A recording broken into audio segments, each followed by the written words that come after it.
Hey guys, tonight we're slipping deep into a forest where something's wrong. Off somehow. A branch snaps, but no animal follows. A torch flickers, then dies. There's a rustle in the trees, and suddenly, everything is too quiet. You're marching in a Roman column, thick with armor, and the illusion of invincibility. But under your sandals, the ground is getting soft. The trail is narrowing. The air smells wrong. Wet leaves and something metallic, like blood that hasn't been spilled yet. Ahead, the trees lean in. One by one, your fellow soldiers disappear behind the green. There's no visibility. The scouts haven't returned. And then, a scream. Then another. The first spear flies out of nowhere, striking a centurion through the neck. He drops before you even process the sound. A boar's horn blares. Shadows erupt from the undergrowth. It's not war, it's butchery. And the forest, soaked in mist and vengeance, begins to feed. If mellow history helps you relax, go ahead and like and subscribe. It's free, and you can always change your mind later. Let me know in the comments where you're listening from and what time it is. I'd love to hear how your night's going. Now breathe easy, lean back, and let the story carry you. The trees are watching. And history? History is about to snap. The road to empire always ends somewhere. Tonight, it ends in the mud. You trudge alongside the heavy-footed Roman legion, the kind that once chewed up Gaul and crushed Carthage. But tonight, they look small. Out of place. Maybe even a little afraid. And they should be. The year is 9 AD. Rome is at the height of its glory, or so it thinks. On paper, it's unstoppable. Endless wealth, flawless engineering, gods carved into marble, emperors treated like divinities with very fragile egos. But every empire has a blind spot. For Rome, it was Germania. Forested, fog-drenched, full of people who didn't care about togas or taxes or polite Senate debates. They painted themselves with ash and howled when they fought. They didn't lose well. They didn't bow often. And worst of all, they remembered everything. The Roman general you're following, Publius Quinctilius Varus, has been sent here to bring order, tax the tribes, impose law, build roads and civilization. It sounds noble if you ignore the arrogance. Varus doesn't understand the forest. He doesn't want to. He's the type of man who would bring Latin grammar lessons to a wolf hunt. But among his trusted advisors is a quiet, intense figure named Arminius. Young, clever, with dark eyes that seem to look too long at the trees. Roman-born technically, trained in Roman ways, even holds citizenship, but his blood belongs to the forest. Historians still argue whether Arminius planned the ambush years in advance, or if it was an act of passion, sparked by Roman cruelty. But as you march deeper into the Teutoburg forest, one thing becomes very clear. He knows exactly what he's doing, and no one suspects him. The weather shifts. The skies close in. Heavy clouds press down like a warning. And then it begins. Rain that turns dirt to quicksand, paths to traps. Wagons get stuck. Formation breaks. Communication fails. But still the Romans press forward, slow and stubborn. You start to hear things. Not voices exactly. Echoes. Footsteps where there shouldn't be any. A horn in the distance. Too soft to be an alarm. Too loud to be ignored. Soldiers glance at one another, tightening grips on their pila, their short stabbing spears. The forest presses in. Then it happens. Arrows fly, not in volleys, but in silence. One by one. Precise. Intentional. The first death doesn't cause panic. It causes confusion. The second brings screams. The third, chaos. From behind bark and leaf, the Germanic warriors strike, tall, furious, half-naked in the cold rain. Their weapons are crude, their tactics brilliant. They know the land like it's breathing with them. And tonight, the forest is hungry. Roman order dissolves. Columns shatter. Officers are picked off. Drums fall silent. You can't run because the mud pulls at your feet like a grave with fingers. You can't fight because the enemy doesn't stand still. They vanish after every strike. Trees become walls. Shadows become weapons. One centurion tries to rally. "Form up!" He bellows, but his voice is too loud, too clear, a perfect target. A javelin silences him mid-command. He falls, sword raised in defiance, face stunned. It goes on for hours, or days. No one's sure. The Romans try to set up camp, but the ground won't hold the tents. Fires won't light. The rain won't stop. And the attacks, always at dusk, always from the sides, keep coming. The Germans never fully reveal themselves. It's not a battle. It's a slow-motion dismemberment of an army too proud to see it coming. One soldier, the kind who joined the Legion for glory, sinks to his knees, laughing hysterically before vanishing under a thicket of spears. Another drops his gladius and runs, screaming, only to vanish between the roots. At one point, the Romans burn their own wagons just to stay warm. That's how bad it gets. Some try to negotiate. They're laughed at, then killed. One of Varus's aides whispers that they should surrender. Varus responds by falling on his own sword. By the time the ambush ends, 3 full Roman legions are gone. 20,000 men, give or take.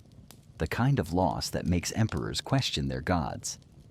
Eagles, the sacred symbols of Roman honor, are taken like trophies, later hung in tribal halls with bone necklaces and carved runes. You can still feel them. Even now, when you walk deep enough into that forest, past the hiking trails and modern signs, you hear something crunch beneath your boots, look down and realize it's bone, or a piece of rusted armor, maybe a coin, stamped with an emperor's smug face. The forest remembers, and so does Rome. The next morning, messengers gallop back to the frontier outposts. Their horses are bloodied, their eyes wide. They don't speak at first. They just hand over torn scrolls and pieces of armor. When the Senate in Rome hears the news, silence falls. For once, politics stops. Even the marble seems to sweat. Emperor Augustus, when told of the disaster, reportedly bangs his head against a wall and cries, "Quintilius Varus, give me back my legions." You imagine that scene. An old man in purple, surrounded by scrolls and statues, breaking down not because of one man's death, but because the myth of Roman invincibility just cracked. And somewhere in the shadows of the forest, Arminius watches, not celebrating, just listening, because the war isn't over. It's only just beginning. You don't hear his name at first, just the stories of a boy with Roman medals and German blood, of someone who could ride a Roman war horse without falling, drink with a centurion without flinching, but also speak the tribal tongues in whispers that made even elders go quiet. You're in Cherushi land now, thick with fog and mistrust. The boy's name is Arminius, though he isn't quite a boy anymore. You watch him from across a flickering campfire, helmet under one arm, jaw set like stone, staring just a little too long into the flames. He's sitting with other tribal nobles, some dressed in scraps of stolen Roman cloaks, others wrapped in thick animal furs, all wary of what this hybrid figure might become. He was taken from here years ago, not as a prisoner. No, the Romans were more strategic than that. They called it fostering. Raise the son of a tribal chief in Roman ways, polish him up, win his loyalty. Brilliant in theory. Give the wild lands a leader who thinks like Rome. But fostered boys don't always forget their first language, or what happened to their cousins during a Roman tax raid. Arminius trained in Roman forts along the Rhine. He learned the legion's formations, their rhythms, their blind spots. He knew which generals were ambitious and which were careless. He marched under the Roman eagle. He swore oaths. He bled for them. And yet, every time he looked at the imperial standard, a part of him remembered the wolves of the forest, the sacred groves, the faces of elders who didn't bow. Historians still debate what drove Arminius to betray Rome. Was it calculated revenge? A slow-brewing identity crisis? Did something snap? There's no diary, no last confession, just silence, and a war that followed it. Tonight, you're perched beside him, a little back in time, watching him adjust his armor in a small Roman outpost on the frontier. His fingers trace the edges of the metal like he's memorizing it. Not for vanity, for use. Later, he drinks with Varus, his commander that evening, laughs at his jokes, nods at his plans. Varus is all puffed up certainty, quoting laws, planning cities that haven't been built yet. These Germans, he says, waving his hand like they're cattle. They just need structure, a little order. Roads, discipline. They'll thank us. Arminius sips his wine, nods. He doesn't say much. Outside the tent, a local scout eyes Arminius warily. The Romans don't notice, but the scout saw him earlier, kneeling in a grove, whispering to someone unseen, bearing something wrapped in animal skin beneath a tree. You follow him the next day on patrol. He's calm, collected.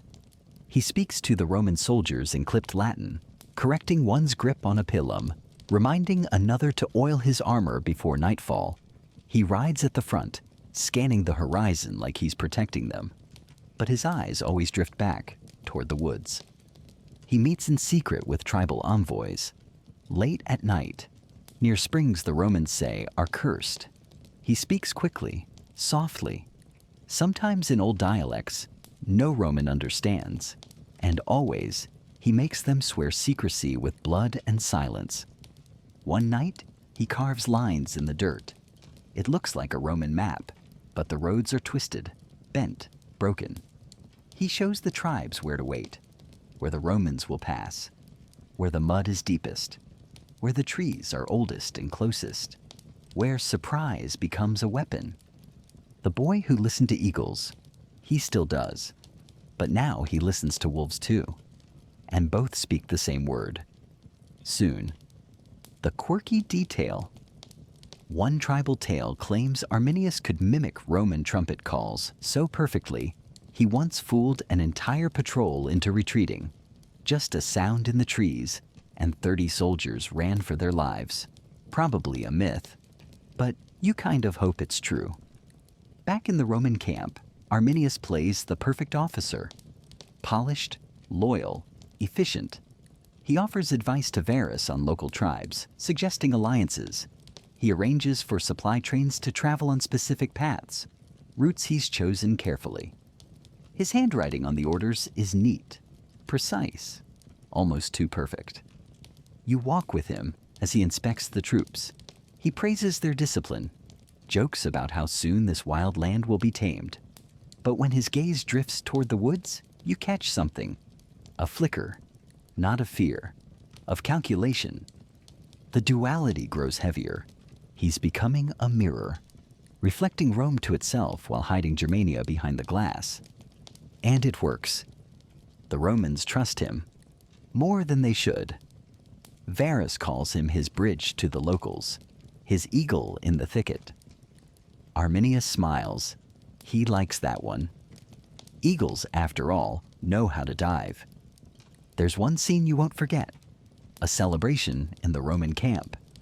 They've just completed a new watchtower, and Varus is gloating over it like it's a palace. Arminius lifts his cup and offers a toast. The Latin is flawless. The room cheers. But later, under moonlight, he returns to that same tower and carves a tiny symbol into one of the lower beams, barely visible. It's a German rune. It means fall. By now, you sense it, the inevitability. The ambush isn't just coming. It's already breathing, slow and patient, a storm held tight in the lungs. And Arminius, he's not just planning it. He is it. You're standing now at the edge of the Roman world, a line drawn not in ink, but in stone and stubbornness. Behind you lies order, paved roads, mile markers, aqueducts humming with precision. Ahead, across the Rhine, wildness, trees that grow too close, rivers that don't stay put, people who don't kneel. This is Rome's river problem. It's not the water itself. It's what the river represents, a limit, a place even Rome can't easily cross without consequence. You watch a Roman engineer staring at the churning gray surface of the Rhine, arms crossed, brows furrowed. He's muttering about bridges and pilings and how this cursed water doesn't behave like the Tiber. It's true. The Rhine is moody, floods when it shouldn't, swallows boats, shifts its banks just enough to make yesterday's map obsolete. But Rome, of course, tries to conquer it anyway. They build outposts along the western shore, fortified little pockets of marble and brick, full of fresh recruits who dream of medals. One unlucky soul, newly stationed here, writes home that the river smells like sweat and punishment. He's not wrong, and he's also not staying long. You travel along this frontier, boots crunching on gravel Rome, laid with such pride. Every few miles, another watchtower rises, manned by soldiers with cloaks too thin for this weather. They grumble, they swat bugs, they pretend not to hear the drums echoing from the woods at night. Here's the thing, Rome can control people. It can't control forests. Not really. The Germanic tribes live on the other side of the river. Not because they have to, but because they choose to. That should have been the first clue. Still, Rome presses east. They build wooden bridges, temporary things, shaky, creaking skeletons of ambition. You walk across one with a convoy, carts full of grain and wine, guarded by spear-toting auxiliaries who'd rather be anywhere else. One of them jokes, "If the gods wanted us here, they would have drained the swamps." Behind that joke, real fear. Because this isn't Gaul. In Gaul, you could build cities. You could bribe the nobles. You could make the locals Romanish. But in Germania, the land itself resists you. You're told about a Roman general, Drusus, who tried to conquer these lands decades earlier. He made it further than most. Smart, charismatic, beloved by his men. He even dreamed of pushing all the way to the Elbe River. But then, one day, his horse tripped. Just a stupid, normal accident. He fell, broke his leg, died of infection weeks later. The tribes said the forest spirits got him. Romans said it was bad luck. Historians still argue whether his death changed everything, whether that one fall was the moment Rome's ambitions here started to rot. But you can feel it. Walking the same roads he once ordered built. Something is off. The trees seem closer than they should be. Arminius knows this land better than any Roman general ever will. And he's watching. He joins the Roman patrols across the Rhine, suggesting shortcuts, noting safe places to camp. He carries himself like one of them, confident, disciplined, efficient. But every now and then, he pauses to touch a tree, sniff the wind, or watch a flock of birds change direction. Things no Roman pays attention to. And when he draws a new route for Varus's legions, one that bends through the Teutoburg forest, it's accepted without hesitation. The quirky detail. There are records of Roman soldiers stationed here complaining about the whisper trees. They claimed that on certain nights, you could hear voices in the branches, chanting, warnings, even laughter. Probably the wind. Probably. You follow one particular Roman scout, Lucius, as he rides ahead of the main column. He's alert, smart, skeptical. He doesn't like this route. Too many blind turns, too little sky. He voices his concern to a superior. He's told to keep riding. Arminius vouched for it, the officer says. That's good enough. Lucius nods. But that night, he doesn't sleep. The Rhine now lies behind you. The river Rome tried to cross, tried to civilize. You crossed it too.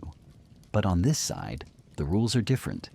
You notice it in the smell, the mix of damp earth and pine. In the birds, they stop singing when you enter certain clearings. In the silence, it's not empty, it's watching. And Rome? It still doesn't understand. They keep marching, line after line. Their standards glint in the gray light, eagles held high. Drums beat a rhythm borrowed from Mediterranean sunshine, not northern gloom. They sing songs of triumph. They laugh about how soon Germania will be just another province. They don't see what you see. You spot it first in the underbrush, a set of carved wooden idols tucked behind ferns. They're old, older than Latin, faces twisted in half grimace, half laughter. You're told the tribes leave them near trails to warn off enemies, or to mark sacrifices. No Roman disturbs them, not even Arminius, especially not Arminius. He touches one idol gently before leading the column forward. One of the soldiers jokes, "What, you think it's going to protect us?" Arminius smiles. "No," he says softly, "but it might remember me." Later that night, in a nearby camp, Varus is reviewing logistics. He's grumbling about food shortages, noting how hard it is to get supplies across these stupid roads. He blames the weather, the bureaucracy, the locals, everything but himself. Arminius offers another suggestion: a flatter path, a quicker route. Just a bit east, he says, near the swamplands, but the ground holds. It's a lie, a calculated one. Varus agrees without question. You realize then, Arminius doesn't have to fight Rome, not directly. He just has to guide it to the right place, and the land will do the rest. The Rhine behind you now feels like a memory, a boundary you shouldn't have crossed. The soldiers keep pushing forward, deeper into terrain that turns their formations into chaos. The path narrows, trees block visibility. Rain begins, and still they follow Arminius. You don't know it yet, but the trap is already closed. It starts small, like most disasters do. A conversation near a fire, a map rolled out on damp leather. Arminius pointing toward a bend in the trail, saying, "We'll make better time this way." No one questions him. Why would they? He's one of them. Decorated, trusted, familiar. You're in the command tent, standing near the edge, as officers warm their hands and nod through his suggestions. There's nothing strange here, just routine. Military talk, rations, route adjustments, the illusion of control. But watch Arminius closely. Notice how he never touches his wine, how he listens more than he speaks, how he always makes sure Varus has the last word. He's careful. Surgical. Every suggestion is plausible, every lie coded in just enough truth to taste like strategy. This is how empires get undone, not with siege towers and battering rams, but with paperwork, with subtle shifts, with one man who knows how far he can bend trust before it breaks. Outside, the forest waits, not passive, never that. The trees lean in like eavesdroppers. Somewhere out there beyond the torchlight, men are gathering, quietly, in pairs, then in groups. No banners, no drums, just blades and oaths. Arminius disappears often now. Scouting, he says. Diplomatic matters, he claims. You follow him once, staying far enough back not to draw notice. He slips into the brush, loses the Roman patrol, and emerges in a grove where torches flicker like spirits. The tribes are there. Cherushi, Bructeri, Marsi, faces painted, arms bare in the cold. They form a rough circle around Arminius, Some are unsure, others restless. Unity isn't easy when everyone's used to doing things their own way. But Arminius speaks with fire, not volume. You hear his voice carry? They mock us. They call us savages while they steal our rivers. But the forest remembers. The old gods listen. If we strike together, now, we don't just win a battle. We end their illusion. There are grunts, raised fists. Someone drives a spear into the dirt. Another laughs in that throat-deep tribal way that sounds like thunder warming up. The pact is sealed, not with ink, but with spit, blood, and the promise of revenge. Back in the Roman camp, Arminius returns with a half-smile and some vague story about uncooperative chieftains. Varus believes him. Of course he does. Historians still argue whether Varus ever suspected anything, whether the cracks in Arminius's loyalty were visible and ignored, or whether he was simply fooled like the rest. There are no letters from Varus explaining himself, just silence, deafening in hindsight. You catch small signs. A Roman soldier notices that a local guide has vanished. A supply cart never returns. A tribal scout gets caught with a Roman dagger, and no one knows how he got it. There's a moment, a single heartbeat of doubt that flickers across Varus's face during a briefing. He hesitates when Arminius suggests a new night march, but then he waves it off. It's easier to believe in the structure than to accept the structure is crumbling. And that's what Arminius counts on. You walk among the soldiers that night. They're in good spirits considering. Some joke about how they'll be home by Saturnalia. Others gripe about the mud, the bugs, the cold. No one talks about the unease, the way the horses keep snorting at nothing, the way the birds went silent hours ago. The quirky bit?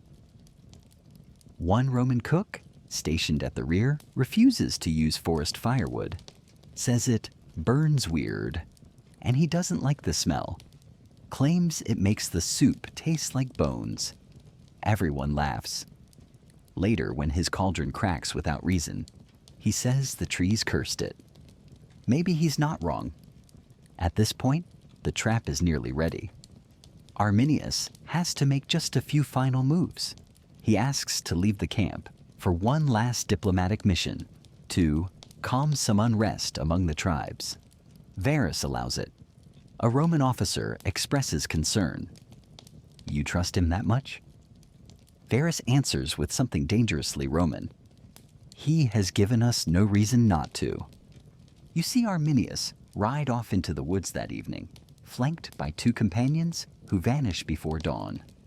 And that's when the sabotage begins. Bridges are weakened, quietly, strategically. Routes are blocked with fallen trees that no one remembers falling.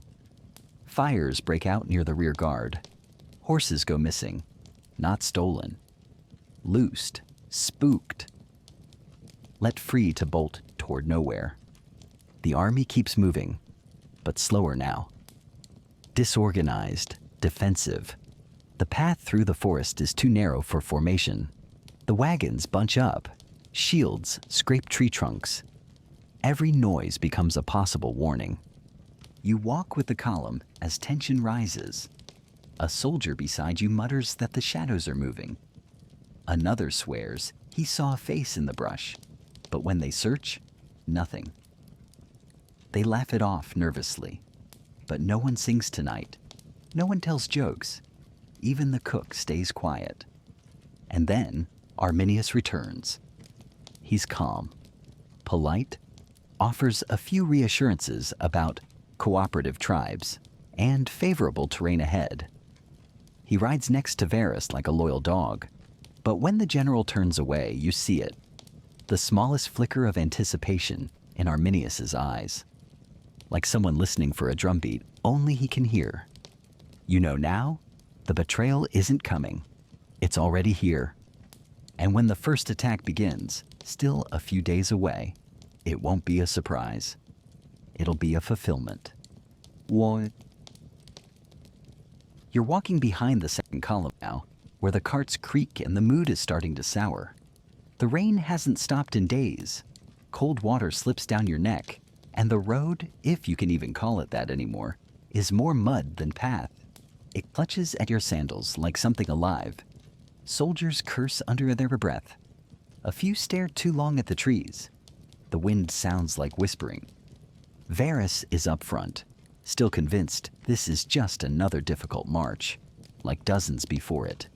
But in the ranks, something is shifting. Men aren't looking ahead anymore. They're looking sideways, behind, listening. Because there's a feeling you can't shake. It's like walking into a room that's just been emptied of laughter. The silence is too thick, the woods too still, and Arminius is gone again. He left with a small party the previous night. Just a short check-in with the Marsi, he said. No one questioned it. He's done this before. But now the officers are starting to glance at one another. Quietly. Tense. One junior commander suggests turning back. It's too quiet, he says, and we're strung out too thin. Varus doesn't even look up. Nonsense, he replies. The tribes are pacified. We've brought them order. Another officer suggests sending scouts ahead, just in case. But the best ones are already missing. Vanished. Delayed. Lost in the fog. You pass a broken wagon wheel by the trail. The horses are gone. The driver's helmet lies in the mud, cracked. No blood. Just missing. A few soldiers notice. One stops to investigate. He's told to keep moving. Always forward. The quirky detail. There's a Roman superstition, well known among the legionaries, that if birds stop singing in the morning, the gods are holding their breath. Today the trees are silent. Even the crows have left. Still they march. The line stretches miles through the forest, broken into clusters. Discipline phrase. The rain turns the trail into a slop pit. Horses stumble. Pack animals refuse to go forward. The engineers try to clear paths, but the trees lean too close together, and the axes won't bite properly. And then it begins. Not with fanfare, not with warning. With a scream. Short, sharp, cut off. Then another. Then a horn blast. Not Roman. It comes from the trees, warbling and deep. A sound like something ancient waking up. Soldiers freeze. Officers shout. But they can't form up. Not here. The terrain won't let them. Then the javelins fly. They come from both sides, arcing through the mist. One hits a horse, another a standard bearer. You hear the crack of bone, the thud of flesh. Men fall. Confusion erupts. From the trees they charge. Germanic warriors, faces painted with ash and lichen, emerge like ghosts. No uniforms, no order, just raw fury and precision. They don't scream, they don't roar. They kill and vanish. A Roman soldier reaches for his gladius. Too late. A club crushes his skull before the blade even clears the scabbard. The Roman lines try to form. It's instinct, training, habit. But they can't. The trail's too narrow. Visibility's gone. Units are split by ravines and tree falls. Officers can't find their men. The horn calls again, this time closer. You're shoved aside as a centurion barrels through the brush, face bloody. He's not commanding. He's fleeing. The forest is alive now. Arminius isn't with the Romans anymore. He's watching from a ridge above, surrounded by tribal chiefs. His armor is gone, replaced by furs and war paint. He doesn't yell. He nods, points. Another ambush triggers. A column tries to retreat, but finds their path blocked. Trees felled overnight, sharpened into spikes. The Romans scramble up the sides of the slope. Archers pick them off one by one. Varus rides to the front, shouting orders. His face is pale but stern. He believes they can regroup. Hold until morning. He tells his aides to form a square. But the square never forms. Rain turns dirt to clay. The wounded cry out. Arrows pierce the canopy, hissing like insects. One hits a musician. His horn gives one last bleat as he collapses into the mud. You're pulled down by a soldier trying to crawl, half blind from blood. He grabs your ankle, begs for water, then goes still. This isn't a battle. This is collapse. Night falls fast, as it always does in these forests. The Romans try to set up camp, but there's no time, no shelter. Fires won't catch. The rain pours harder. The wounded groan. The officers whisper among themselves now. Arminius knows. He's split them up, made them predictable. Every Roman strength, formation, discipline, coordination, is worthless here. And Varus, you watch him staring into the dark, eyes hollow. He finally understands this isn't a tribal skirmish. It's annihilation. He writes a final letter, maybe to the emperor, maybe to no one. He hands it to a courier who won't survive the next day.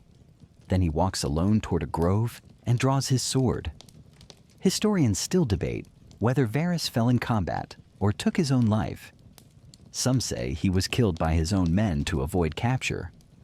Others say Arminius personally struck him down, but no record is certain. You just know that by morning he's gone. His body never recovered. The next day brings more attacks. What's left of the Roman army is scattered. Some flee toward the Rhine. Others dig in where they can, forming desperate circles of shields. But the Germans come in waves, one after another. Spears, clubs, axes, fire. The Romans die in their armor, screaming names no one will remember. 3 legions gone. The standards are lost. The eagles, the sacred emblems, ripped from the dirt and held high by the victors. One tribal chieftain paints his face with Roman officer blood and dances with the eagle atop a stone altar. You stand where the final stand happened. A clearing now. Trees have grown back. There's moss where helmets once lay. But the air still feels heavy, like grief sunk into the roots. The empire just broke. And the forest. The forest doesn't forget. You wake to the smell of wet metal and burnt flesh. Smoke slithers through the trees, low and sour. Somewhere deep in the mist, a horse is screaming. Not in panic, just dying slowly. You can't see it, but you know that sound now. Too well. You walk slowly through what's left of the Roman column. If you'd blinked a few days ago, you'd have missed it. This entire legion was once a machine. Steel, leather, perfect rhythm. Now, just shattered wood, spears jammed into tree trunks, and bodies slumped in grotesque angles, their faces half submerged in mud. The forest is quiet again. Too quiet. But this silence doesn't feel like peace. It feels like a monster chewing before it swallows. It's the second morning after the ambush. What's left of the Roman force has tried to regroup. They've pulled back to a small rise, something defensible. They've dug shallow trenches, piled shields into crude walls, tied bandages around wounds that won't stop bleeding. The rain still falls. Of course it does. You sit beside a young auxiliary soldier, eyes glassy, whispering the same sentence to himself. We never saw them. We never saw them. He's not wrong. The forest didn't fight like Rome. It didn't line up in neat rows or wait for a signal. It didn't ask for terms. It surrounded, collapsed, and erased.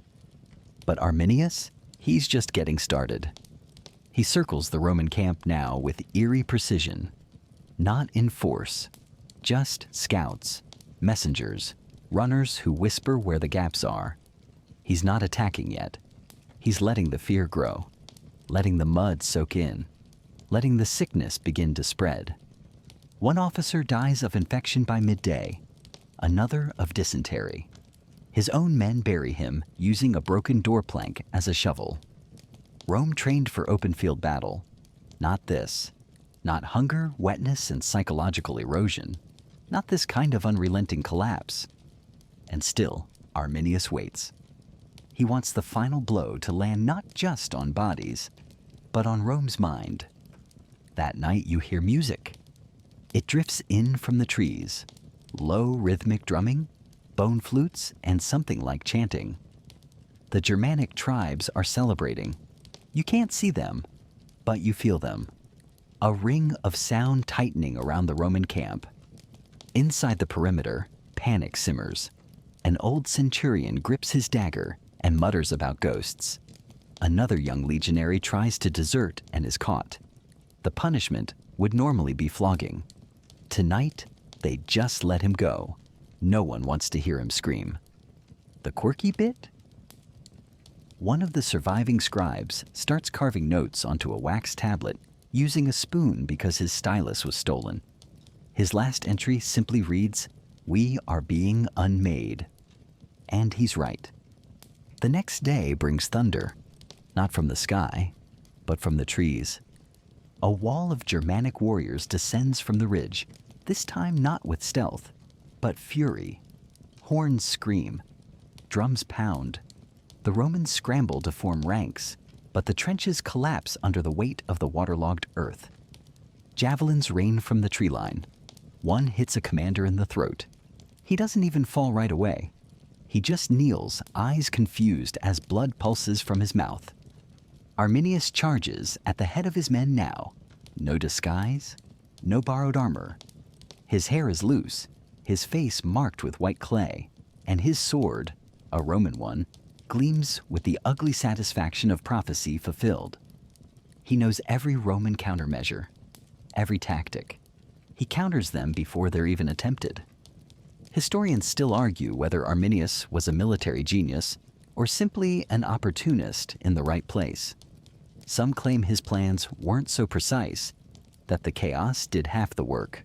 But watching him now, you wouldn't dare call it luck. The Romans fight bravely, desperately. Some even wound Arminius's men, but it's like trying to cut through smoke with a fork. A cohort near the rear collapses after one tribal warrior climbs a tree and drops burning pitch onto their position. The fire spreads. Screams follow. You step back from the heat and realize there's no order anymore, just reaction, panic. The Romans aren't holding ground. They're circling, spiraling, shrinking. You pass a pile of discarded gear, helmets, sandals, swords, men who've thrown down their legacy just to run faster. Then you hear it. The eagle. Each Roman legion carried one, a golden standard held aloft in battle representing the soul of the army. If it fell, the legion's honor died with it. You see the last eagle in the mud now, tangled with the corpse of its bearer. A Germanic warrior picks it up, turns it in his hands, then drives it into the ground upside down. That's when the Romans break. The camp implodes. Men flee in all directions. Some are cut down within minutes. Others vanish into the trees, never seen again. Later, bones will be found scattered across miles, teeth still clenched, fingers still gripping weapons. Varus is gone. The officers are gone. The command structure? Erased. You watch the final moments from above the ridge. The survivors try to surrender, but the tribes aren't taking prisoners, not after decades of occupation, taxes, insults, and quiet cruelty. This is revenge measured in centuries. By dusk, it's over.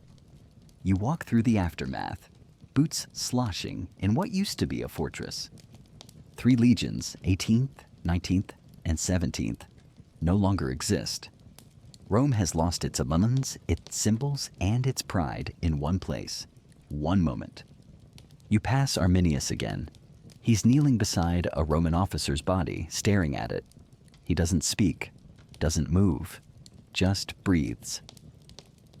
Maybe he knew this man, maybe not. But you sense it's not satisfaction he feels. It's something deeper, something heavier. Victory, yes. but also loss, because part of him was Roman once, and tonight he's buried that part in blood and silence.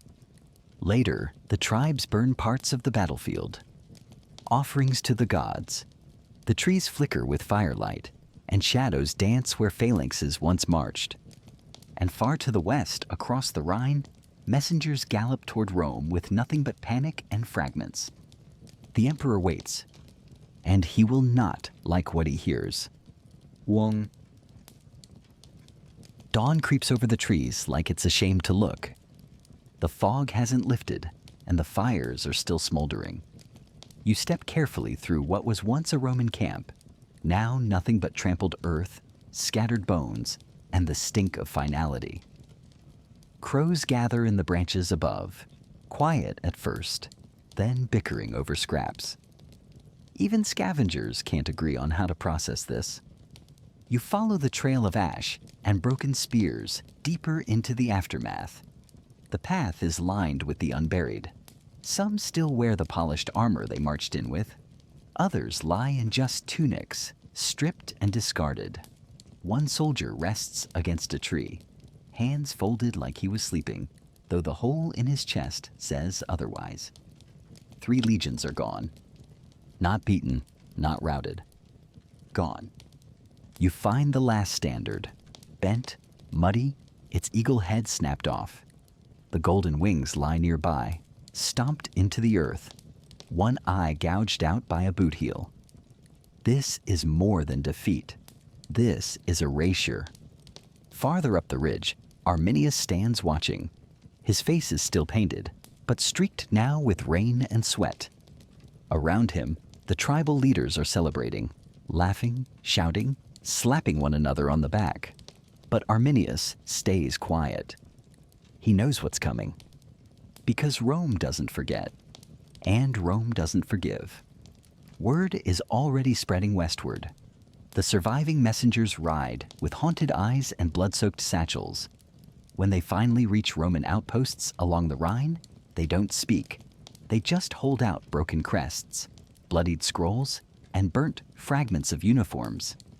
Panic spreads like fire through oil. You walk with a junior officer in a fortress on the Rhine as he reads the first report. His hands tremble. 3 legions, he whispers. All 3. He vomits in a corner and excuses himself from the watchtower. Soon the Senate in Rome receives the news. Scribbled, incomplete. Names misspelled. Numbers unbelievable. The message is read aloud in a hall so silent, even the marble columns seem to lean in to listen. The emperor, Augustus, clutches the stone arms of his throne until his knuckles pale. Legend says he walks the palace halls for days, muttering, "Quintilius Varus, give me back my legions," over and over, sometimes shouting, sometimes whispering, sometimes in tears. Historians still argue whether he truly lost his mind for a time, whether this single event broke the most powerful man in the world. Some say it did. Others claim it only hardened him. Either way, Rome has never looked more mortal. In the months that follow, the empire locks down the frontier. Forts are reinforced. Bridges are burned behind retreating soldiers. Legionaries refuse to go into the forests without double patrols. Entire regiments are reshuffled. Promotions are delayed. Trust is shattered. The quirky detail: one Roman general tried to declare the Teutoburg forest cursed. He ordered his men to march with garlic stuffed into their boots to ward off the ghost of Varus. It didn't work, obviously, but the boots smelled awful for weeks. Back in Germania, the tribes don't just return to life as usual. This wasn't a one-night stand of violence. It was a declaration. Arminius knows what he's done. He's woken something ancient and irreversible. He calls together the tribal leaders again, this time to discuss what's next. Unity is harder now that the common enemy is in retreat. Some chieftains want to keep pushing west, cross the Rhine, finish the job. Others want to go home, bury their dead, and wait for Roman retaliation. Arminius argues for strength, for holding together, for shaping something permanent out of this moment. But not everyone is interested in his vision. Power, even earned power, is always temporary among warriors who don't believe in kings. Meanwhile, Roman engineers are already mapping out the damage. You stand beside one of them as he sketches a rough outline of the battlefield from memory. His hands shake. He mutters to himself. He writes the same word 4 times in a row. Lost. 3 legions didn't just die, they vanished. Rome sends out search parties. Carefully, tentatively, one patrol finds a ruined shield. Another stumbles on a soldier's skull, still wearing a helmet, but filled with moss and beetles. It gets worse. In the months ahead, a Roman force finally reaches the battlefield. Led by Germanicus, the young and ambitious heir to the empire's military machine. He insists on it. He wants to see the sight for himself. And you're there with him. The scene is exactly as they feared. Bodies still lie where they fell. Bones stacked like driftwood. Roman armor rusted into the roots. Some skulls have been nailed to trees. Others used in shrines, ringed by offerings of grain, herbs, and blood. The ground is spongy with death. Germanicus walks it in silence, pale and trembling. One of his aides vomits. Another kneels and weeps. They gather what they can, bury the remains with ceremony, try to reclaim the honor of the dead with Latin prayers that sound hollow in this ancient forest. But Arminius isn't done. You see him now on a hill across the way, watching the Roman search party, not attacking, just watching, measuring, waiting. Germanicus doesn't see him, but somehow he feels him, turns his head sharply toward the trees, eyes narrowing. For a moment, it's as if the war is about to start again. But it doesn't, not yet. Instead, the Romans leave, quietly, swiftly. They've recovered their ghosts. But they haven't solved anything. And back in Rome, senators argue over how to respond. Some call for total war, others urge retreat. The empire has bled before, but never like this. This wasn't a campaign gone wrong. It was a warning. The forest doesn't play by imperial rules. And Arminius, he's not done. You sit by 2 fires tonight.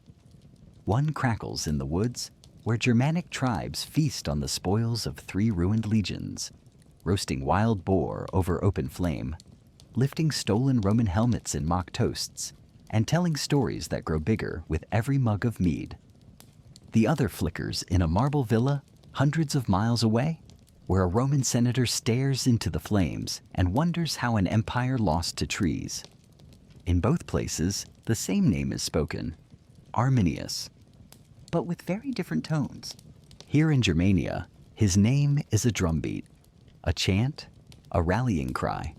There's talk of making him something bigger than a war chief, something permanent, a unifier, maybe even a king. You sit near a group of elders murmuring about it. One strokes his beard and says, "He speaks like a Roman, but he dreams like a wolf. That may be what we need." Others aren't so sure. They remember the old ways, when no one ruled but the clan. Still, for now, Arminius is untouchable. He's the man who broke Rome. Meanwhile, back in the empire, fear wears a clean toga. You watch Emperor Augustus pace his study, refusing wine, waving off reports. His advisors suggest new roads, new legions, perhaps even peace. He glares at them like they've suggested feeding lion's bread. "No," he says, "we return, we punish." But they don't, not yet. You drift through the following weeks. Rome braces itself. Walls are strengthened. Training regimens are intensified. Coins are minted with the image of eagles, not in pride, but in memory. Grief in silver. And still, the German tribes celebrate. Arminius rides from village to village, not as conqueror, but as kin. He speaks in open circles, unarmed, using Roman tactics to do what no tribal chief has ever done. Create a shared vision, one forest, one people. For a moment, it almost works. The quirky bit? One tribe starts forging coins of their own, not with emperors, but with animals. Wolves, stags, boars. They pass them around as gifts, not currency. They say, Rome has money, we have memory. You feel that.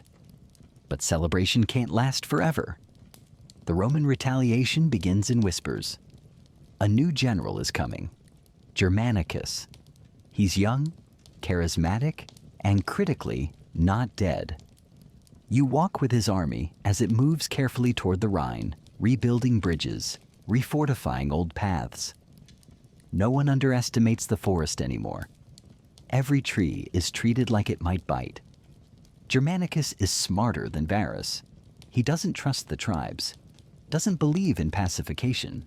He brings siege weapons, scouts, translators, even spies. You sit with one, a former Cherushi who sold out for Roman gold. He says, Arminius was raised by wolves and Romans. That makes him twice as dangerous. Germanicus begins with raids. Fast, brutal, calculated. Villages that aided Arminius are burned. Men are executed. Women and children are marched west as leverage. The message is clear. You embarrassed Rome. Now you pay. Some tribes begin to splinter. Not all are loyal to Arminius. Not all want more war. You hear arguments break out in longhouses. Some chiefs ask, has he saved us? Or painted targets on our backs? It's a valid question. Arminius tries to hold them together.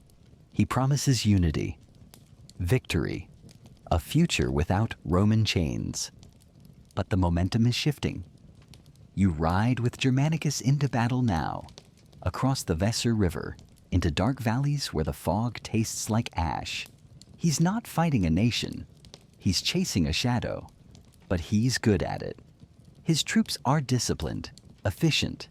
He retakes outposts, recovers lost standards, and even builds a temporary shrine to the fallen legions of Varus.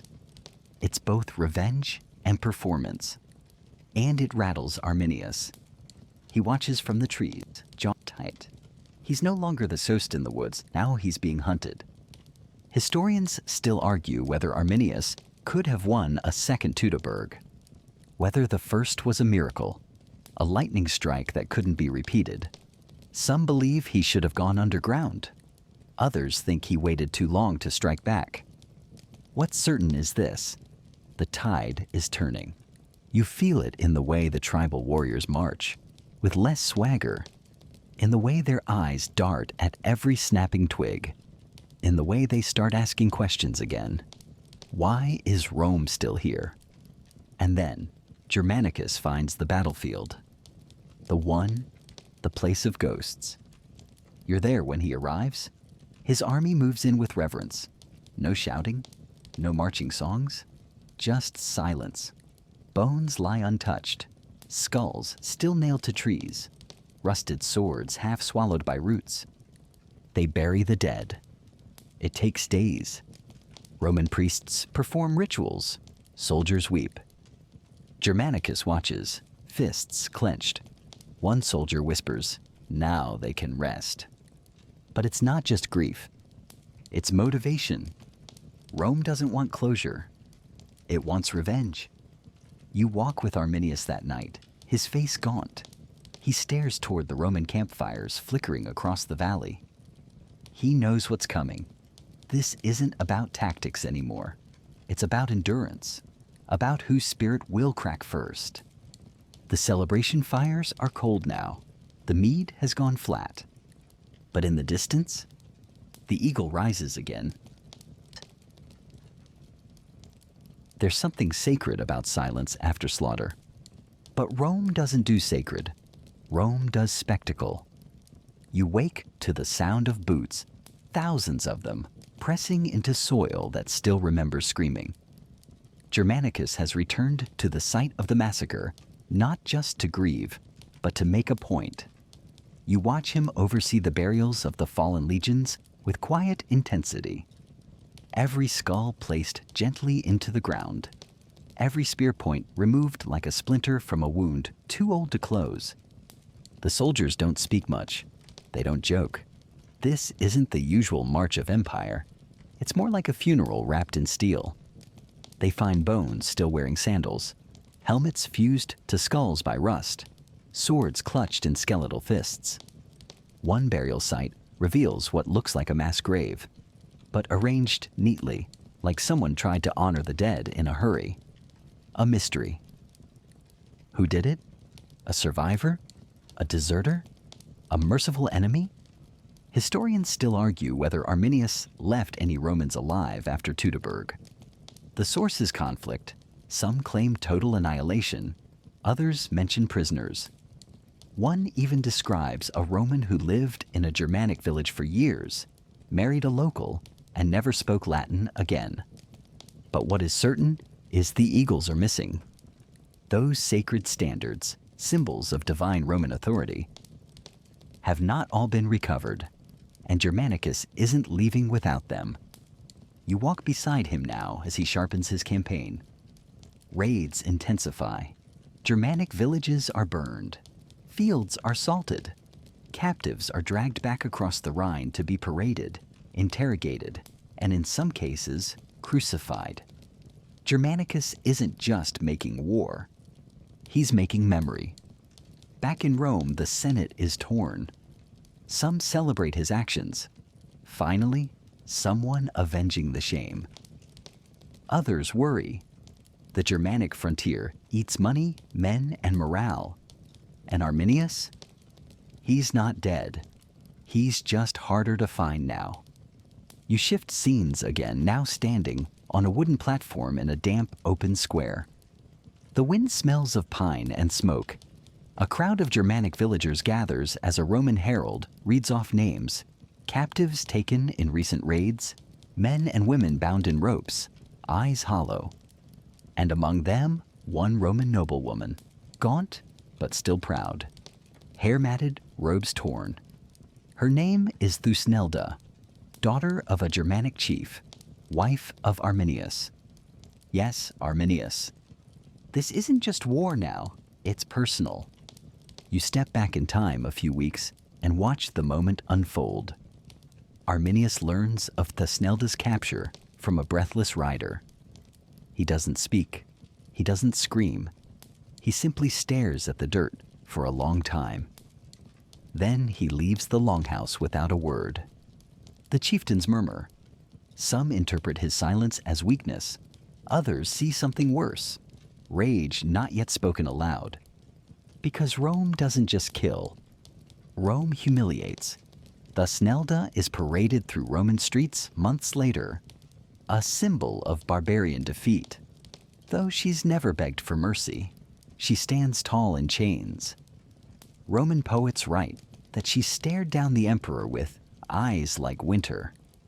Back in the forest, the tribes are shaken. Some whisper that Arminius is cursed now, that the gods are angry. Others blame him for drawing Rome's wrath. What began as victory now curdles into suspicion. You pass a fire pit where elders argue. One says, "This is why we never unify. Too many enemies. Not enough grain."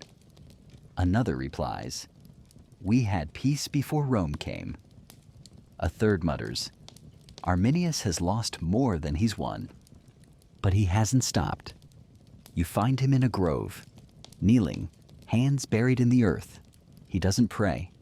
He listens to the wind, the trees, his ancestors, maybe even his guilt. He rises with new resolve and launches raids of his own. Hit and run attacks, supply line sabotage, messenger interception, no pitched battles, just blood behind trees, whispers before blades. Germanicus chases him, but never quite catches him. You move now between the two men like a shadow caught in a storm. Germanicus is relentless, noble, burdened with the expectations of Rome. Arminius is ghost-like, fierce, wounded, burdened by the cracks forming in his alliances. And still, the eagles remain lost. One is rumored to have been buried in a swamp by a tribal priestess, another tied to a sacred stone where crows nest year-round. No Roman dares touch it. Superstition, fear, respect. The quirky bit? There's a legend, probably fiction, that one eagle was swallowed whole by a bear and is still inside it, deep in the Black Forest. The bear is now considered sacred. No one hunts it, no one sees it. But sometimes, in winter, you hear its growl echo between the trees. Back to Rome. The Senate debates whether to pull out entirely. What are we buying with all this blood? One old man asks. Mud, trees, ghosts. Another senator counters. We're buying honor. Neither answer satisfies. You walk through a Roman tavern that night, full of veterans. They drink, they whisper. One says, I saw Germanicus look into the woods once and flinch. Another replies, Arminius isn't a man, he's the forest. And maybe that's it. Maybe Arminius stopped being a man the day he vanished into the trees and came back with an army.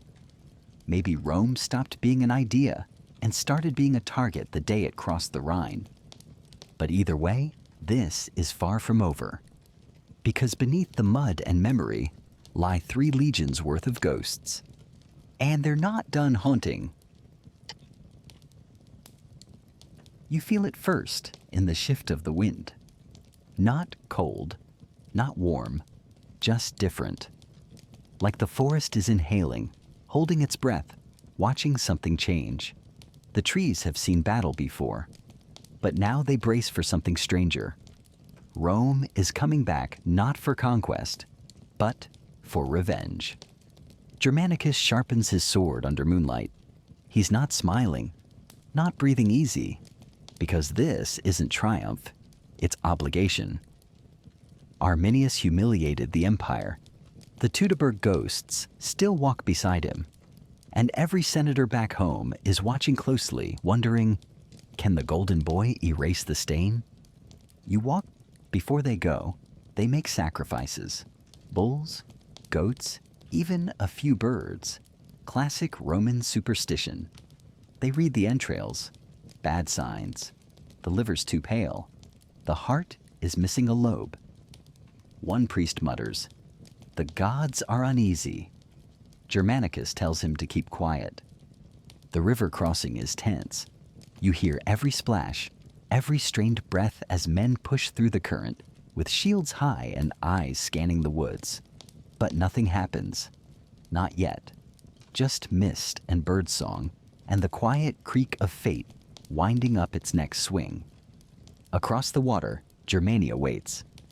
And somewhere in those trees, Arminius. He's been moving like smoke, never in one place, never visible long enough to hit. But he knows this land. He is this land. Germanicus may have better armor, more men, clearer maps, but Arminius has patience and purpose. You follow Arminius now. He's thinner than before, more gaunt, shadows under the eyes. His wife, Thusnelda, still captive. His allies fraying at the edges. He knows this war isn't just physical, it's psychological. Germanicus wants to break him, not just in battle, but in legacy. So he pivots. He stops attacking supply lines, stops leading ambushes, and starts waiting for the perfect moment. Historians still argue whether this next encounter was planned or accidental, whether Arminius baited Germanicus or simply ran out of space to retreat. But what's certain is this: they meet in battle at the Weser River, near a spot later called Idistaviso. It's open ground for once, rare in these forests, fields ringed by woods and low ridges. A Roman dream, terrain they can use, Germanicus forms his legions, precise, disciplined, glinting under cloud-filtered light. Eagles raised, lines tight. He smells victory. You stand beside him on the rise, watching dust kick up from the Germanic side. No formation, no order. Just warriors, bare-chested, wild-haired, eyes full of purpose. And at their center, Arminius, no longer the ghost of Teutoburg. Now flesh, now fury. He lifts his sword, not high, not dramatic, just enough for those who know to see. It begins. The battle crashes like thunder. Roman pila fly in deadly arcs, striking shields, flesh, dirt. The front lines collide like iron smashing bone. You see a Bructeri warrior leap onto a Roman horse, only to be speared from both sides midair. A centurion loses his helmet, snarls, and swings blind until he hits something soft. The Romans push hard, and this time they hold. Arminius is in the thick of it, bleeding, shouting, striking. He moves through the chaos like it's choreographed. He doesn't command from a distance. He fights. Hard. But something's wrong. The forest isn't helping this time. There's no rain, no mud traps, no ambush. This is Germanicus's kind of battle. Open, controlled, relentless. The Germanic warriors are brave, but they break. Slowly, the Roman lines grind forward like a wall made of blades. Arminius tries to regroup his men, but the panic spreads too fast. You watch one Roman officer raise the signal, advance all ranks, and the legions surge. It's not elegant. It's not glorious. It's efficient. The Germans retreat. Arminius is pulled back by his own men, bleeding from the shoulder. His hair, once braided and symbolic, is loose now, soaked in sweat and dirt. He wants to die here. You see it, but his chieftains won't let him. You die, we fall, one growls, and they vanish into the forest. Germanicus doesn't chase too far. He knows better. The forest devours ambition. But the field is his. He claims it. He plants the Roman standard in the center. He recovers one of the lost eagles, buried under a pile of broken spears. His men cheer.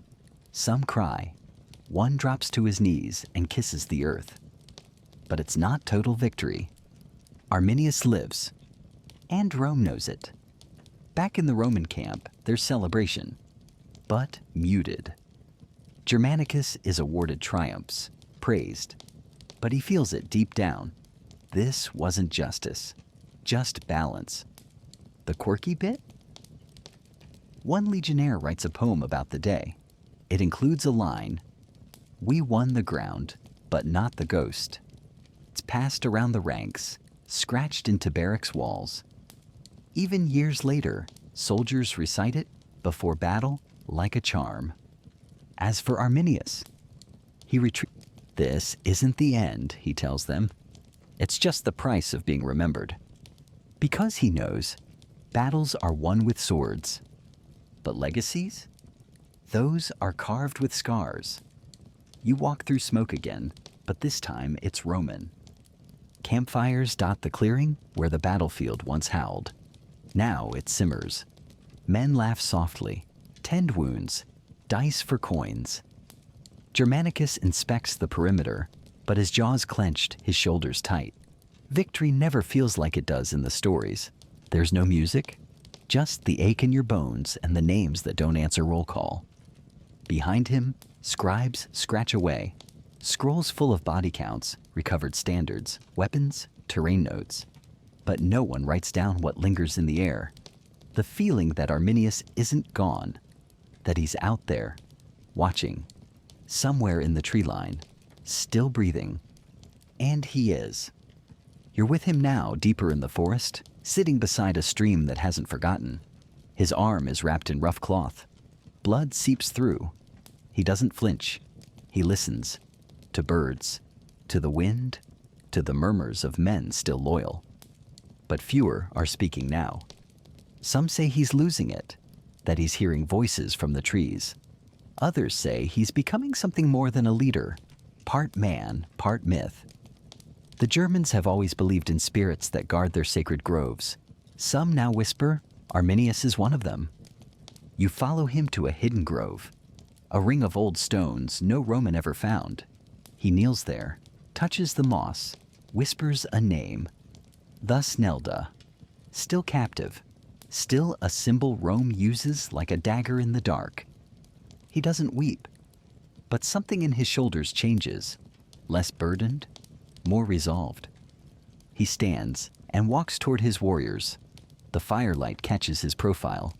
Scarred now, older, less like a prince, more like a prophet. They ask what comes next, and he says, we make them remember. Not through war this time, not yet.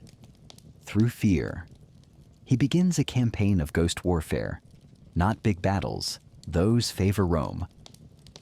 No, he sends shadow groups to strike at night, burn supply caches, spread false trails. They poison wells, block roads, leave corpses on pikes outside Roman camps with no explanation. Germanicus responds with fury. He launches deep raids, brutal, fast. Villages go up in flames. Grain stores are looted. One tribe folds entirely, offers to fight with Rome. Another sends hostages. Germanicus takes them all. No one is sure if it's peace or leverage. You run, but maps don't scare forests. And they don't find Arminius. He's gone deeper, surrounded only by his most loyal.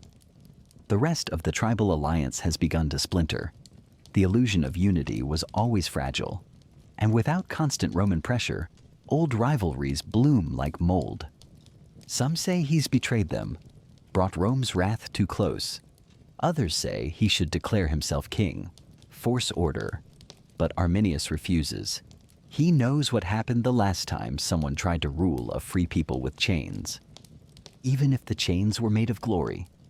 Historians still argue whether he had a real shot at unifying the tribes into something lasting, a Germanic proto-nation, centuries ahead of its time. But it's easy to talk about nations.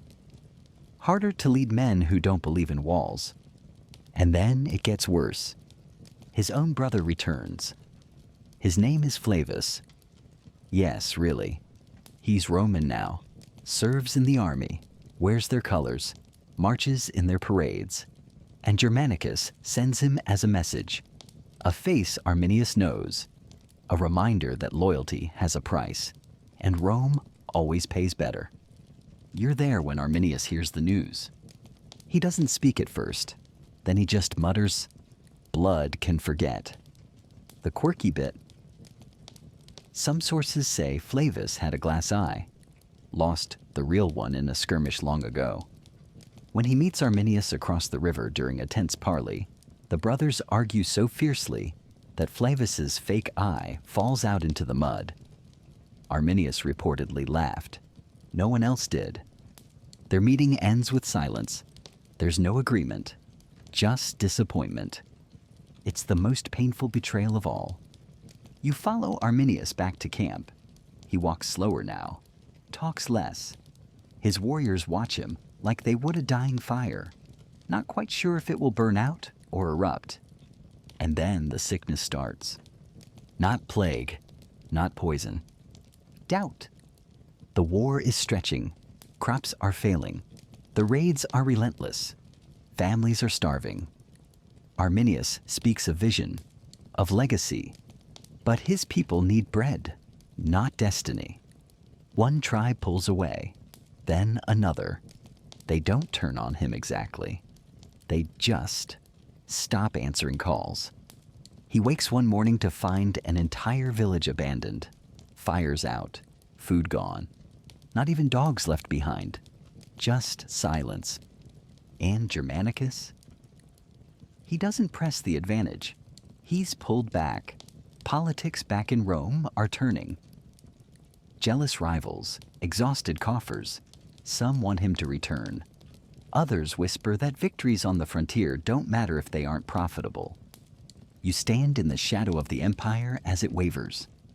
Germanicus leaves, not defeated, but unfinished.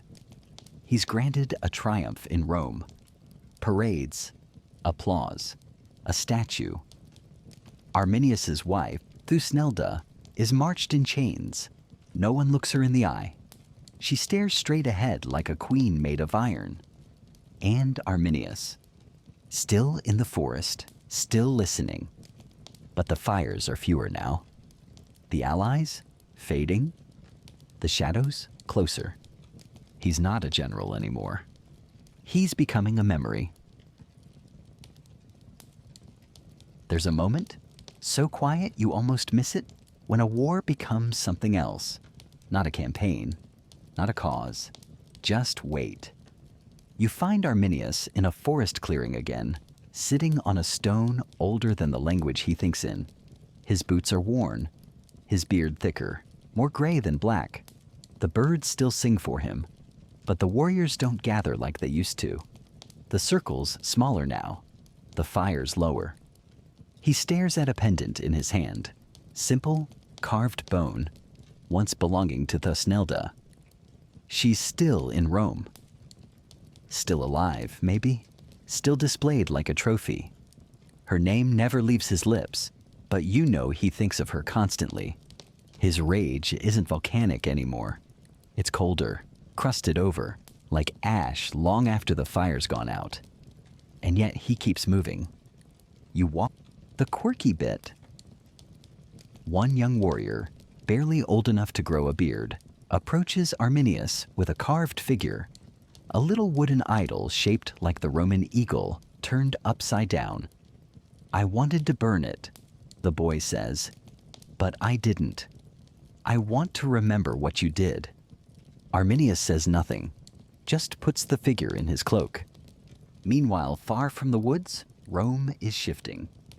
Germanicus has been recalled, honored, and promptly sidelined. He dies young, under suspicious circumstances. Poison, some whisper. Jealousy, others say. The empire plays its own cruel games. Even golden boys aren't safe. But Arminius doesn't celebrate. He knows Germanicus was the only Roman who ever truly matched him.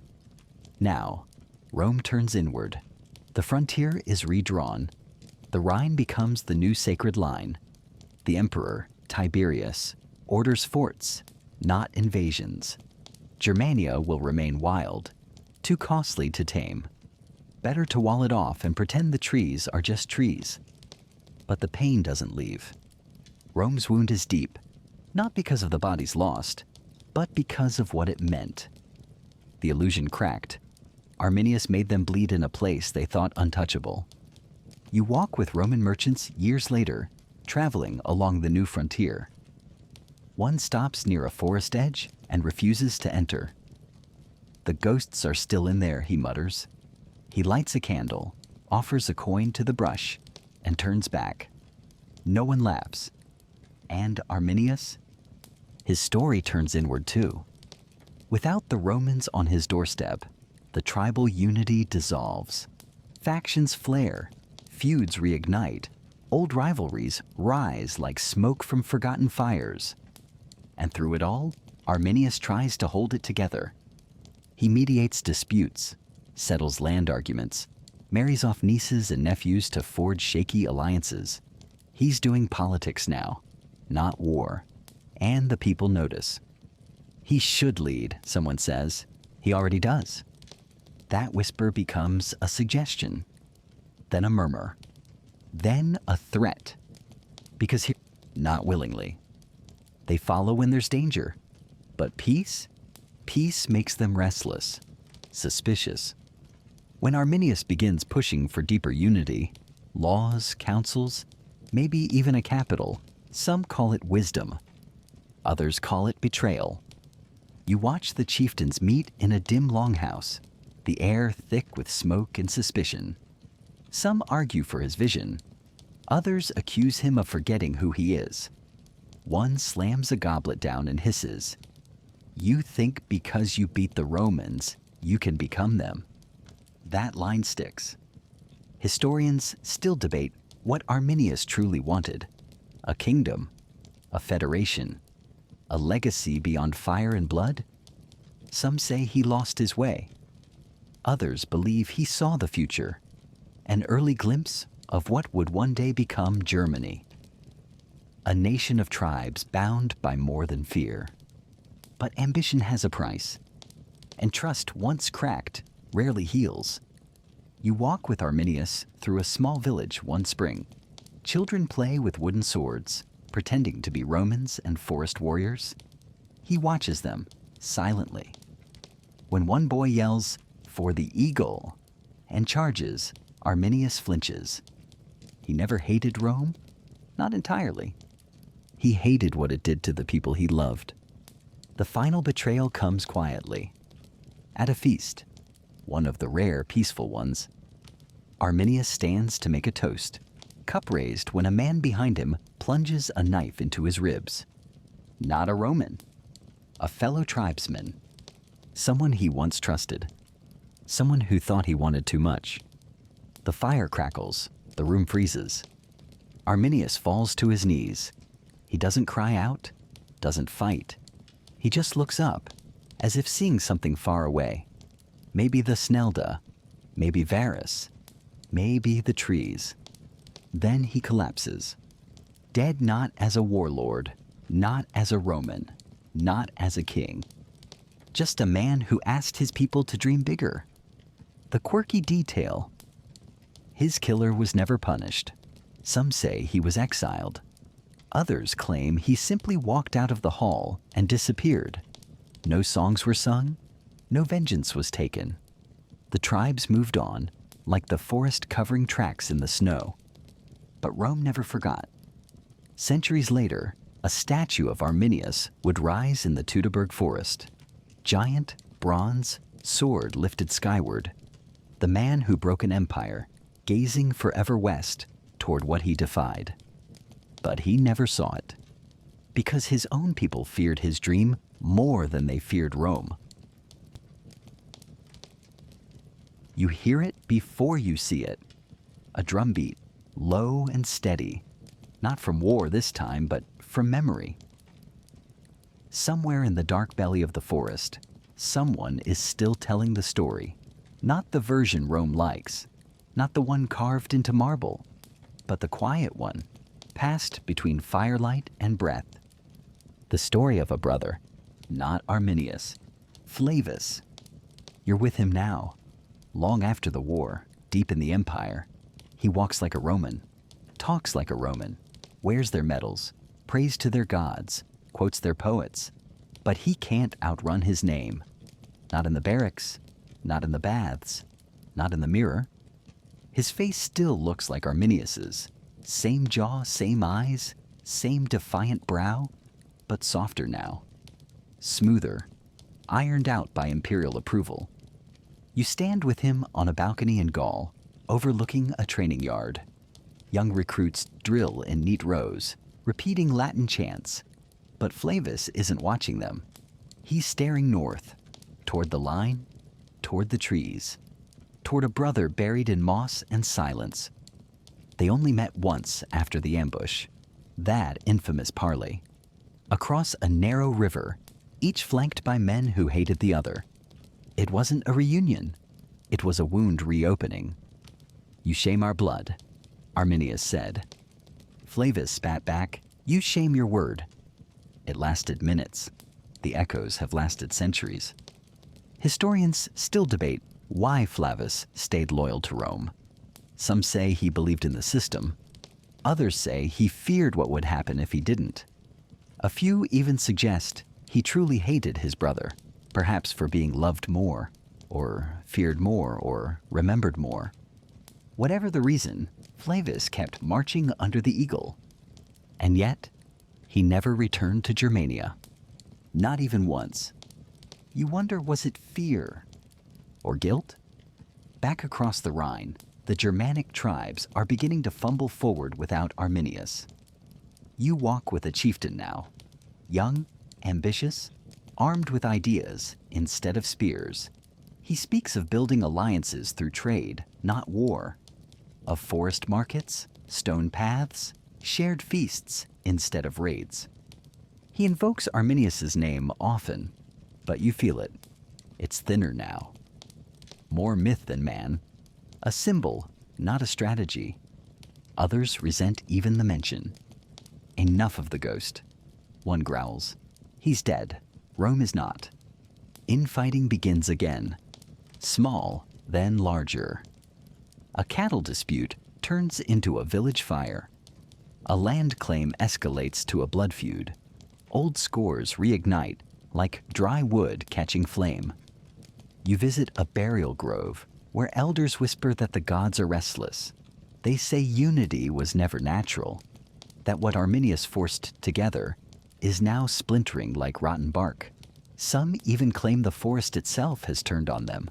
Less prey, more wolves, strange noises at night. You know it's not the gods.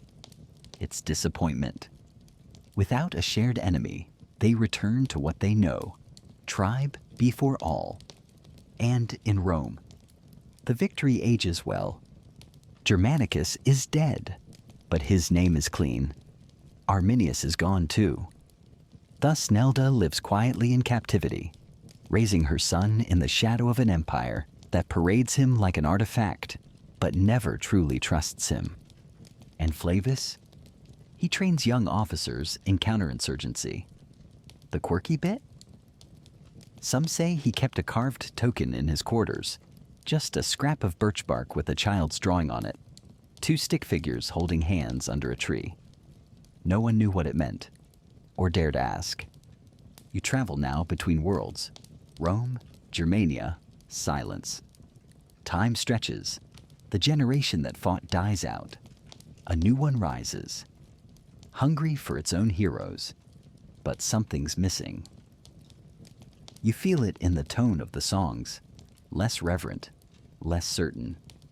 Because everyone remembers Arminius's triumph. No one knows what to do with his ending. Was he a hero? A traitor? A fool who thought trees could become thrones? And Flavius? Was he the coward? Or the survivor? Historians still argue whether either of them won. You walk through a village that still bears burn marks from a Roman raid.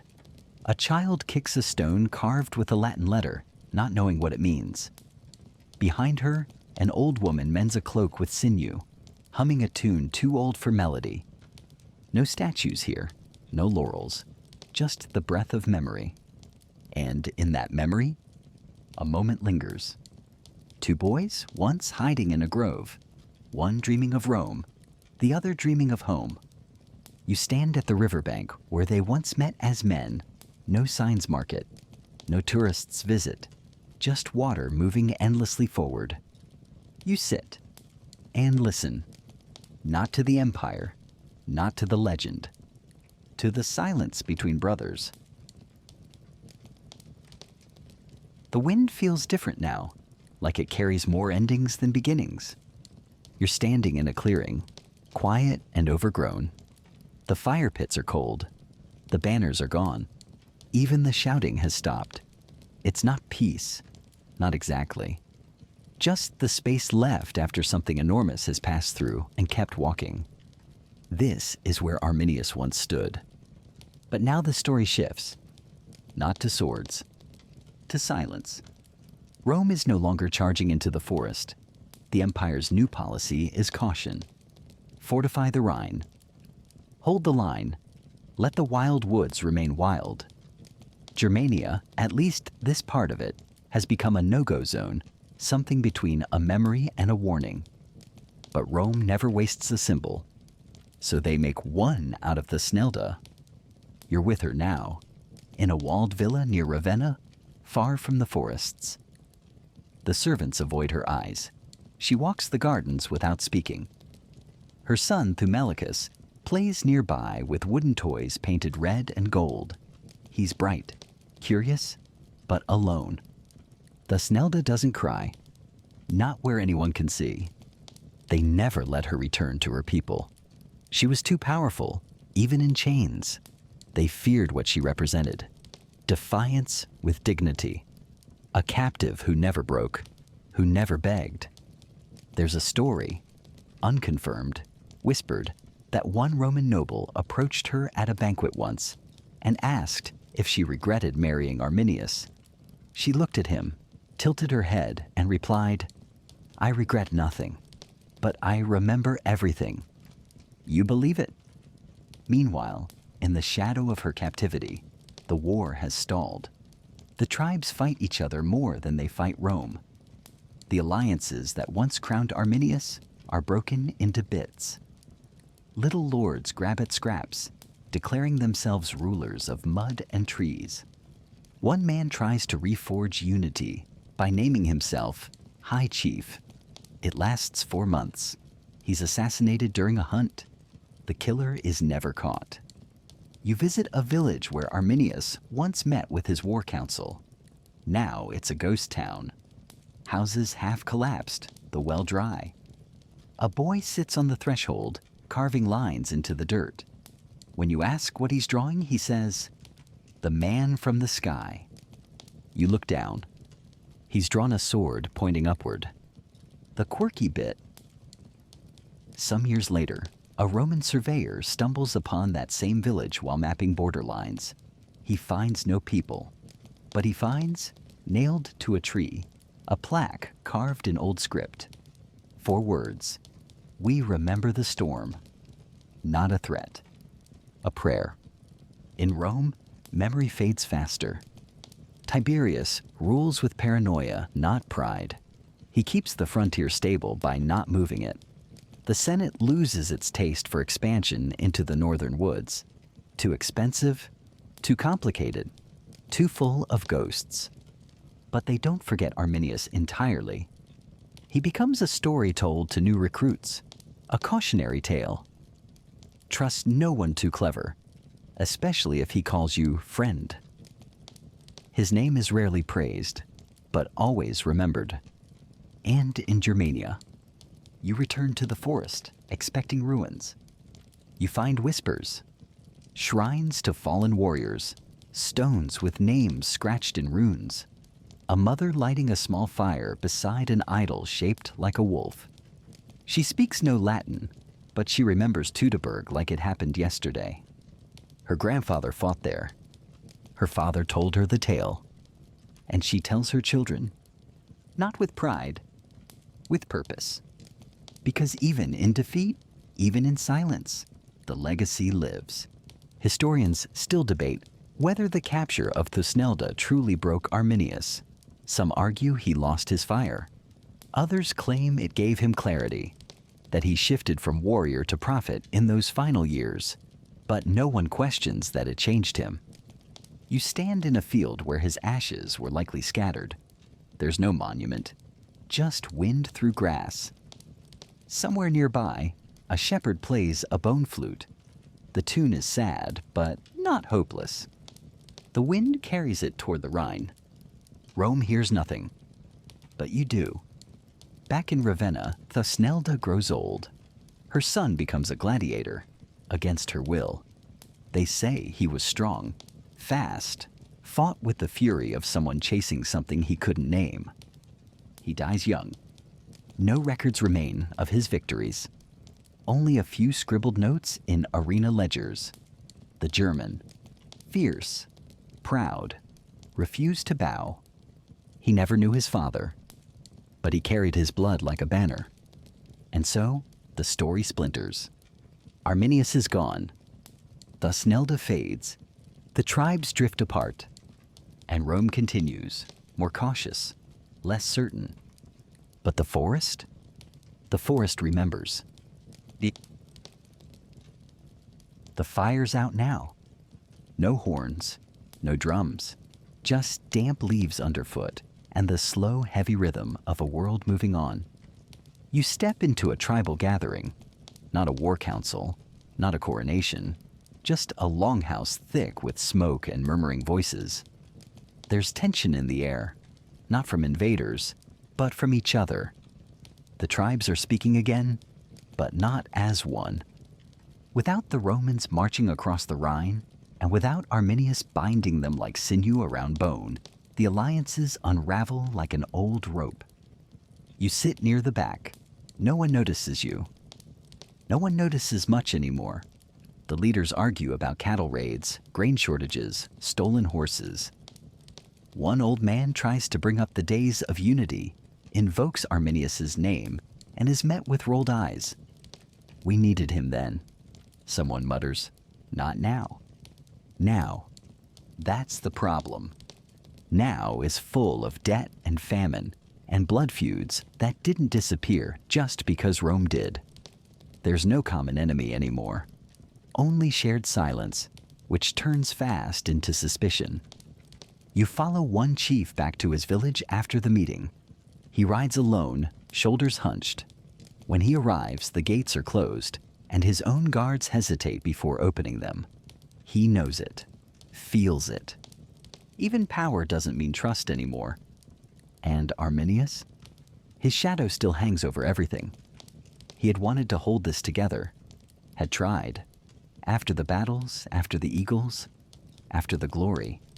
He imagined roads between tribes, shared laws, seasonal councils, maybe even temples where gods of bark and bone could sit beside new names carved in stone.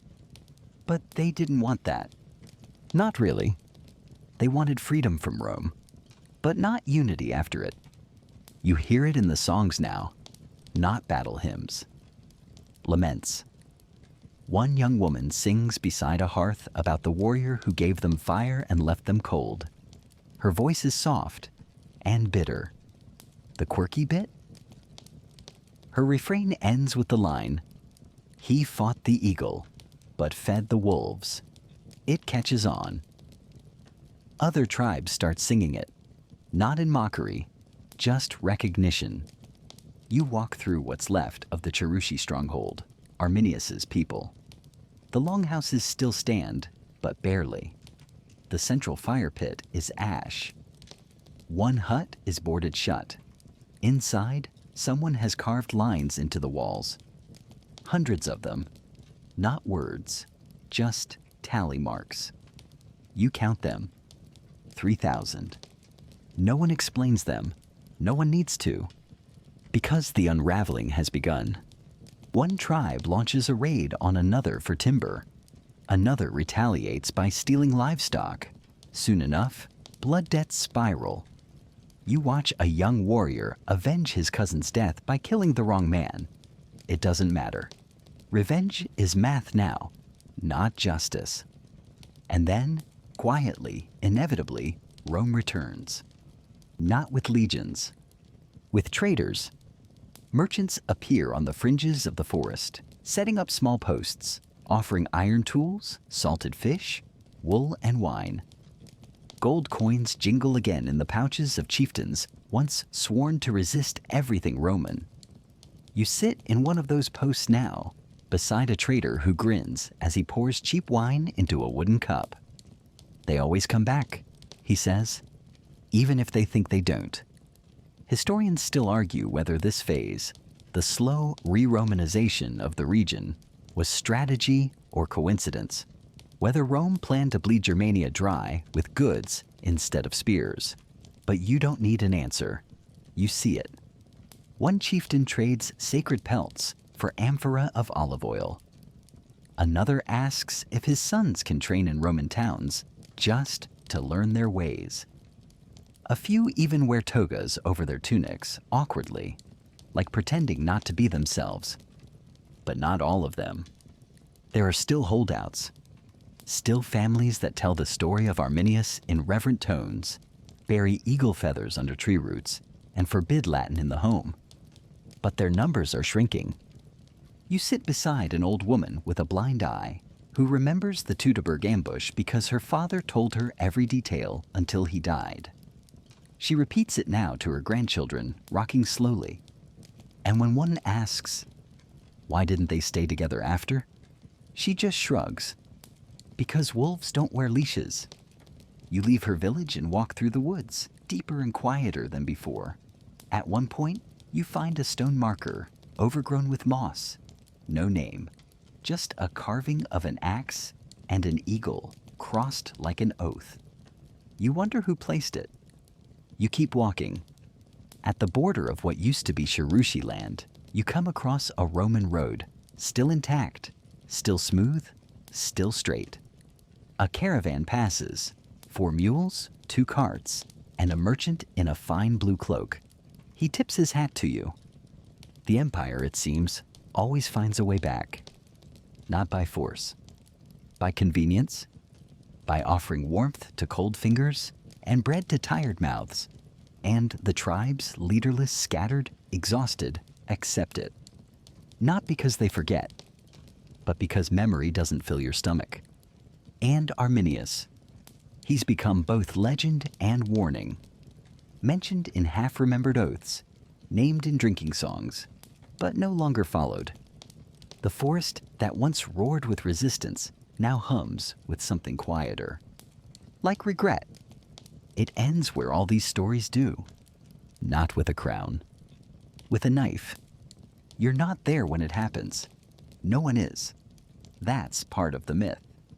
That even in death, Arminius made sure to vanish into the forest one last time. But the version most whispered over coals and cracked mead mugs is this. It was someone close. A fellow chieftain, maybe a cousin, maybe a friend. Someone who had fought beside him at Teutoburg, cheered beside him after Varus fell, raised their mug when the eagles were dragged from the mud and hoisted like trophies. But that was years ago. Now there's no feast, no glory, no Roman columns left to smash. Just land disputes, grain shortages, the endless drag of leadership without war. And Arminius is tired. You walk with him that morning, before the blade. He moves slowly, rubbing his wrist where the weather settles in his bones. He nods to passers-by, but the nods don't return with the same weight they once did. They respect him, but they don't follow anymore. He kneels at a small shrine near the edge of the village, a circle of stones, ash in the center. He places a tooth there, a bear's, maybe a wolf's, maybe his own. Then he stands. He's done trying to convince people of the future. He's just trying to survive the present. And survival? It doesn't want visionaries. It wants pragmatists.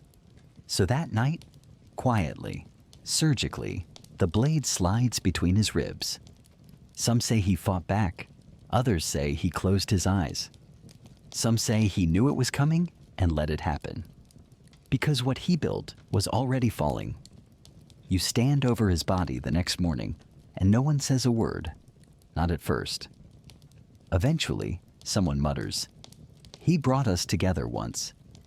Another replies, "And what did we do with it?" The body is burned. There's no monument. No songs. Just smoke curling into sky and memory curling into silence. Historians still argue whether Arminius died a failure.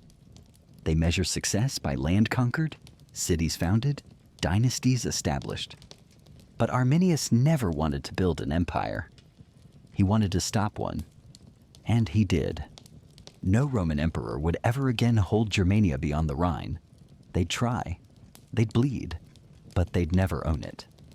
Because Arminius made it clear, it wasn't for sale. You walk now along the border Rome built to cope with that truth. The Limes Germanicus, a line of forts, ditches, walls, watchtowers. It stretches like a scar through the landscape, dividing what could be reached from what could not be tamed. You pass Roman guards who scan the woods beyond the boundary, alert but resigned. One jokes, "If the trees start walking, we march south." Another replies, "The trees already walked, and they won." The quirky bit. In one guard tower, scratched into the wall with a dagger, someone carved, "Beware the man who teaches wolves to speak Latin." They don't know who wrote it, but you do. Farther down the wall, merchants trade with cautious tribes. Children play with Roman coins, pretending they're skipping stones. Old women still whisper warnings in the ear of every child who steps too close to the forest edge. Not because of beasts, because of stories. Stories like Arminius. You drift forward in time. Generations pass, Empires fall, others rise. The land shifts hands, names, borders. But something lingers in the soil, in the myths, in the way the wind sounds when it moves through pine at twilight. You pass through a village where a wooden statue stands, not of a god, not of a king, just a tall, hollow-eyed warrior with one arm raised and no inscription. Kids climb on it. Adults nod to it, silently. It's part of the landscape now, like fog, like fire, like memory. Because Arminius wasn't a nation. He was a question. What if the invincible isn't? What if the small, the scattered, the barefoot and speechless fight back and win, even once? That's why he matters. That's why they killed him. Because unity is dangerous. It makes ordinary men feel immortal. You stand at his final crossroads now. Not the place he died, but the moment he stepped into history. A Roman officer, a Germanic son, a man with two names and no home. And for one impossible breath in time, he stopped an empire. The empire doesn't crumble all at once.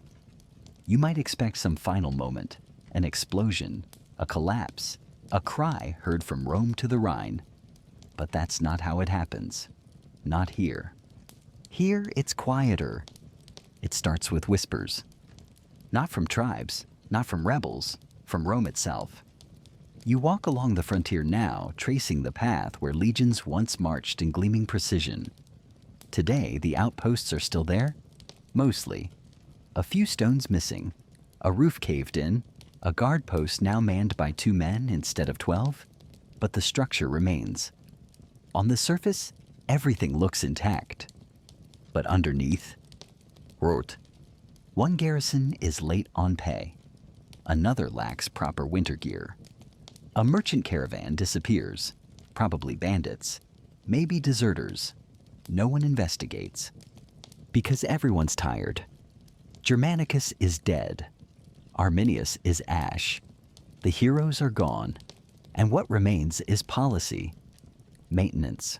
Holding the line. You sit in a Roman camp where a centurion reads letters from Rome with a frown so deep it could hold rainwater. Orders contradict each other. Supply chains are unreliable. Morale is a suggestion. And the soldiers? They're mostly locals now. Recruited from tribes Rome once fought, given citizenship, Latinized names, standard issue sandals. But they dream in their own languages and still bury their dead with pine cones and runes. Rome has adapted, but not healed. You ride with a Roman officer conducting an inspection along the limes. He counts spears, questions scribes, nods at the reports. But when he turns away, he mutters, "This is all bark now. The bite's gone." He's not wrong. The quirky bit, some of the soldiers wear wolf pelts over their uniforms, not for warmth, but for luck. Superstition, they say, keeps the forest happy. One even claims he saw Arminius's ghost by a spring. Didn't speak, he says. Just looked at me, like I wasn't worth haunting. You don't laugh. Because you can almost feel him too. Rome still pretends it owns this place. Maps say so. Statues insist. But the trees know better. They've reclaimed old roads, covered massacre sites with moss, hidden the scars beneath centuries of silence. And inside Rome itself? Doubt. The Senate debates again. Should they push east? Should they retake the forests? Expand? And each time someone brings up Teutoburg. That name is still a wound. Not because it ended Rome, but because it proved Rome could bleed. You walk through a school where boys memorize the names of emperors and battles. A teacher points at a map. Here is where Varus fell, he says. Here is where the wilderness won. No one forgets it. Not truly. Even the emperors carry it like a shadow. You drift into the reign of Marcus Aurelius decades later and watch him write in his journal notes that will one day become meditations. He's far from the forest, but the loss still lingers in the way he writes about endurance, pain, and things beyond control. Loss is nothing but change, he writes, and change is nature's delight. You wonder if he's thinking of Arminius. Maybe. Or maybe just the idea of him. Because Arminius isn't a man anymore. He's a fracture line, a reminder, a ghost the empire tries to walk past without meeting its eyes. And the forest. It still breathes. You visit a tribal village, not Cherushi anymore, not Marcy or Bructory. Just people living where the stories once burned. They speak a language that blends Latin with Old Tongue. Their clothes are simple, their tools sharp. One elder keeps a carved stick in his hut, an eagle with broken wings. He doesn't explain it. He doesn't have to. Historians still debate whether the Roman Empire ever truly recovered from Teutoburg. Economically, yes. Politically, eventually. But psychologically, it depends on how you define recovery. Because something changed that day. A myth broke. Rome, once the eternal flame of civilization, met mud, betrayal, and rage, and didn't win. And the world noticed. Later empires will study it. Rebels will quote it. Strategists will sketch it. It becomes a case study in what happens when you underestimate people who don't want to be ruled. You walk now at dusk along the limes, the wall that separates empire from forest. A Roman guard offers you bread. It's stale. He doesn't care. He tells you the wall used to be taller. But the tribes don't attack anymore, he says. They're civilized now. You look past him. The woods are still thick, still breathing, still watching. Because that's the thing about an empire that believes its own story. It doesn't notice when the ground beneath it shifts, when its enemies become neighbors, when its soldiers become subjects, when its control becomes convenience. And by the time it notices, it's already hollow. Just like these outposts, just like these names carved into crumbling stone, just like the stories the children only half remember now. But the forest remembers, and so does the wind. Yeah. You're walking through a forest trail, but something's different. There's no tension in the air, no spearheads in the leaves, no movement behind trees, just wind and birds, and the slow sigh of a place returning to itself. The war is over, has been for years. The legions no longer march here. The camps are abandoned. Even the bones are gone, either buried or swallowed by time. But something lingers. Not fear. Memory. You come across a clearing where a fire once burned hot enough to melt steel. Now there's only grass and a few mossy stones. Yet if you sit still long enough, you feel it.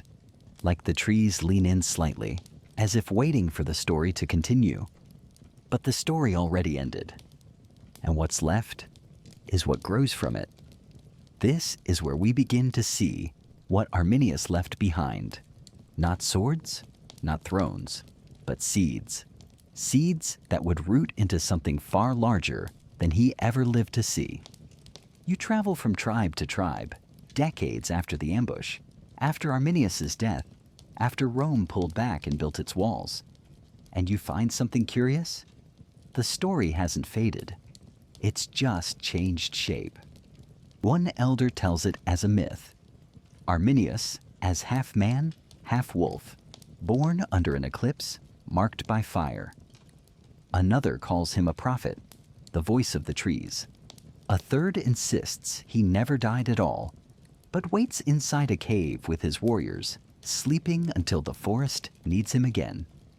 The facts don't matter anymore. The feeling does. You walk through a village feast where a bard sings the Teutoburg story. He's never seen a Roman, but he gets every beat right.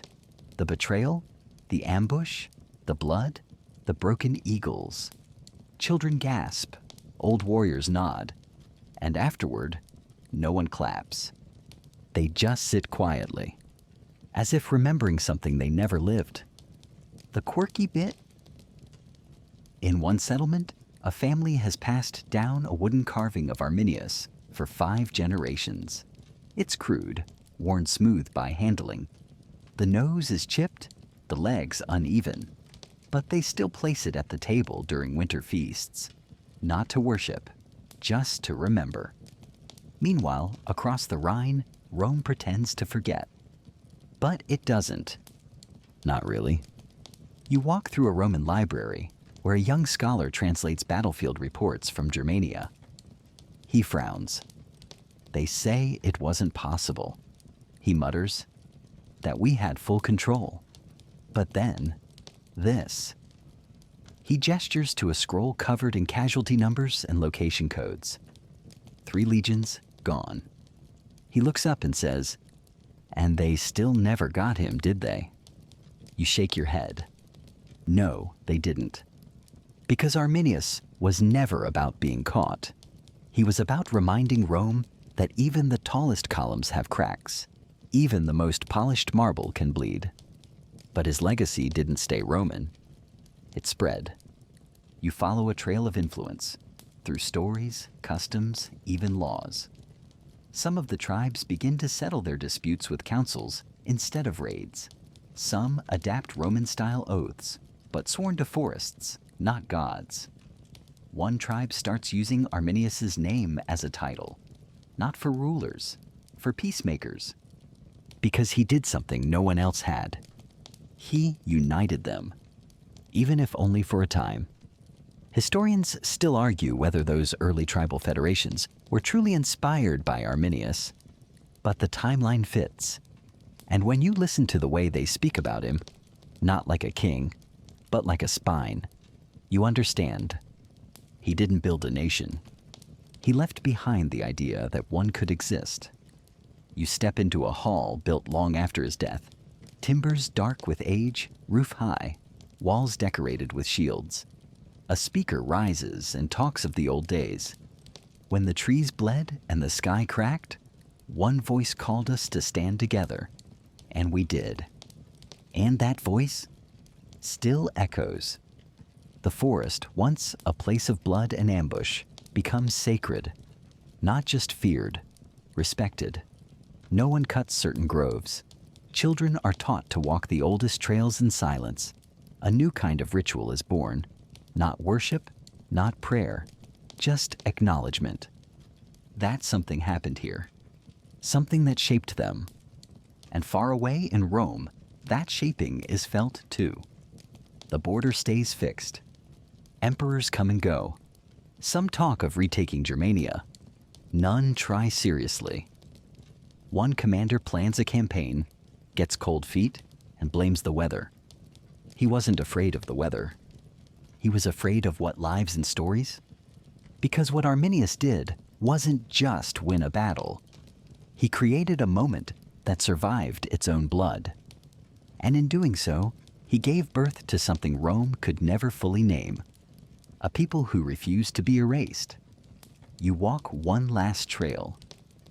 High on a ridge, overlooking where the Roman legions once died. Below, it's just trees, just birds, just time. But you close your eyes and hear it anyway. The snap of a branch, the hiss of rain on steel, and the breath of history as it leans close and says, "Remember." You follow time forward again, not by years, but by footsteps. Down old trade roads once stamped by Roman sandals, now lined with merchant stalls. Through villages built where camps used to burn. Past children who speak a language that never quite picked a side. Half forest, half empire. And still, the line remains. The Rhine, you stand at its banks, watching a Roman patrol glide by in a narrow boat. Their armor's different now, less ceremonial, more practical. Their faces younger, their eyes a little less confident. One of them spots you, nods, then looks quickly away. You can tell they've heard the stories. They all have. Even now, with Rome far past its golden age, Teutoburg still echoes. And not just in memory. In structure, you step into a Roman military office hundreds of miles from the forest and see a strange phrase engraved above the door. No advance without the maps. It sounds like common sense, until you realize it's a scar. A quiet tribute to the disaster that happened when Rome didn't know the ground it stood on. Everything that came after was shaped by that. The way Rome mapped, the way it recruited, the way it treated its enemies. Teutoburg became the cautionary tale. You walk, it's a mindset shift. An empire beginning to fear its own weight. One senator writes, "It is better to hold the edge than to lose the core." Another follows with, "Let the forests keep their ghosts. We keep our roads." But even the roads are cracking. Taxes are rising. Coffers are thin. And the people? Tired. You enter a Roman tavern near the border where veterans drink quietly, avoiding each other's eyes. One of them stares into his cup and says, "You ever see a man disappear into the trees? Not run, just melt, like he was never there?" His friend nods. Neither of them speaks the word Arminius, but you know who they mean. The quirky bit. In one camp, a new recruit finds an old wooden token under a bunk, carved with a wolf and an eagle, locked in a circle. He thinks it's a game piece. When he asks an older soldier what it means, the man just says, "Bad luck," and walks away. Because even now, decades later, maybe even centuries, Teutoburg isn't just a loss. It's a fault line. Rome never fully recovered. Not in numbers. In mindset. You look at the empire's expansion plans after the ambush, and they're suddenly cautious, hesitant, uncertain. Whole campaigns are scrapped. Generals grow less bold, more political. Even the language shifts. Less conquer, more manage.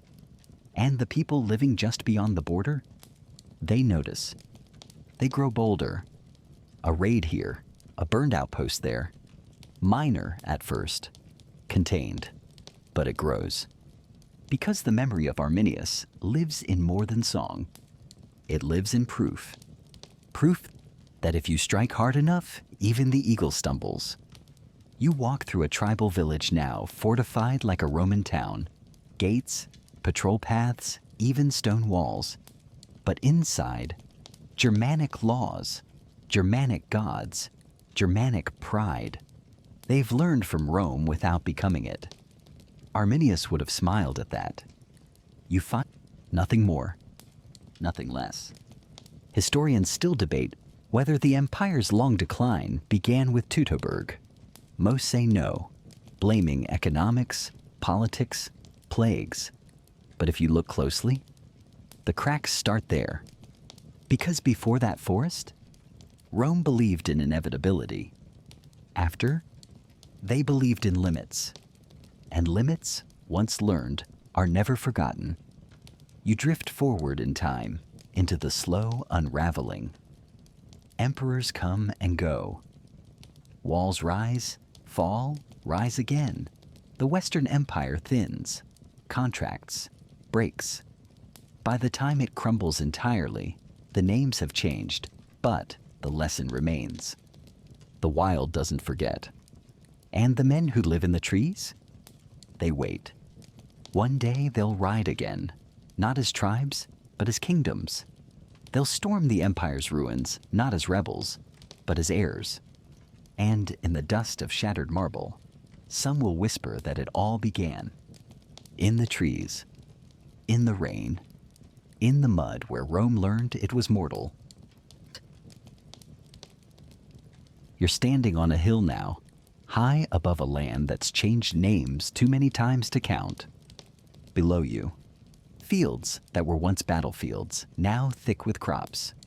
A few scattered villages, smoke curling from chimneys, roads winding like scars. Somewhere far off you think you see the line of the Rhine, but it's hard to be sure.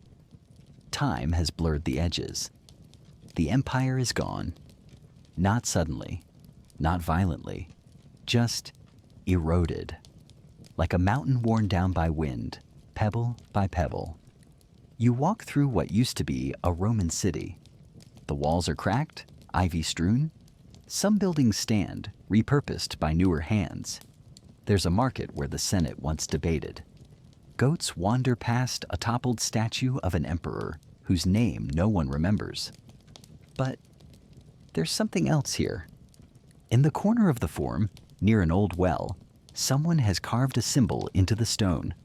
A wolf, a tree, and a man's face, half in shadow, half in fire. No inscription. But you know who it is. Because Arminius never needed a crown to be remembered. Just defiance. Just thunder in the leaves. The people here now speak a language born of Germanic roots, softened by Latin dust. Their laws echo tribal councils and Roman order. Their festivals blend forest rites and imperial holidays. It's not one thing. It's everything that came before, pressed into a single living rhythm. And in that rhythm, Arminius pulses still. You hear it in the way a teacher tells his class the story of the warrior who broke the empire. He gets the details wrong. Says Varus was a king. Says the ambush took place in winter. But the children don't mind. Their eyes go wide. Their jaws drop. The story works. Because it's not about accuracy. It's about inheritance. Later, you pass a monastery where monks are copying old texts. One of them has a scrap of parchment filled with unfamiliar runes. You ask what it is. He shrugs. Old German legend, I think. Some chieftain. Maybe a god. You smile. Even now, Arminius sits between history and myth. And Rome? It lives on too. But not as it was. The eagle lost its perch. The marble cracked. But pieces of it were carried forward. In laws, in letters, in stone techniques used by tribes who once hated everything Roman. The quirky bit? One of those tribes, long after Arminius's death, ends up building its new capital on the ruins of a Roman outpost. They never admit it, but the bricks don't lie. You walk forward again, through centuries, into the rise of new kingdoms. Franks, Saxons, Goths. They'll all claim lineage that traces to the woods, to blood, to gods of thunder and iron. But deep under it all is him, the man who taught the forest to say no. Historians still argue what made Arminius special. Was it strategy? Charisma? Betrayal? Maybe it was timing. Maybe he was simply the first to see that resistance could be organized. That tribes didn't have to scatter and hope. They could plan. Ambush. Crush. You reach the edge of a modern town. Paved streets, streetlights, shops that sell coffee and souvenirs. One of them carries keychains shaped like Roman helmets and magnets that say, Battle of the Teutoburg Forest, 9 AD. Inside, a kid picks one up and asks, who won? The shopkeeper grins. Because Arminius, he didn't even survive it. But he stopped something.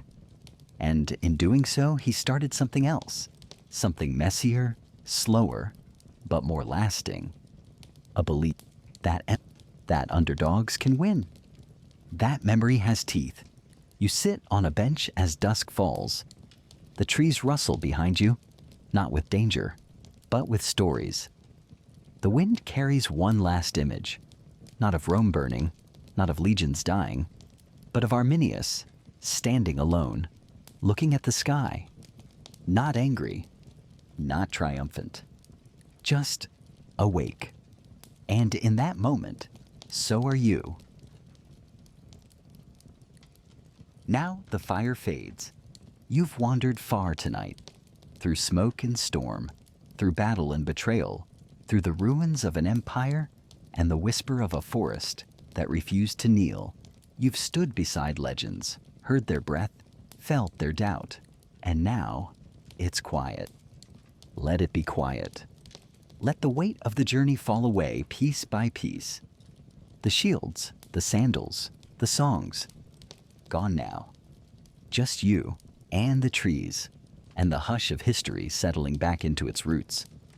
Remember the way Arminius moved through the woods, not like a king, but like a shadow.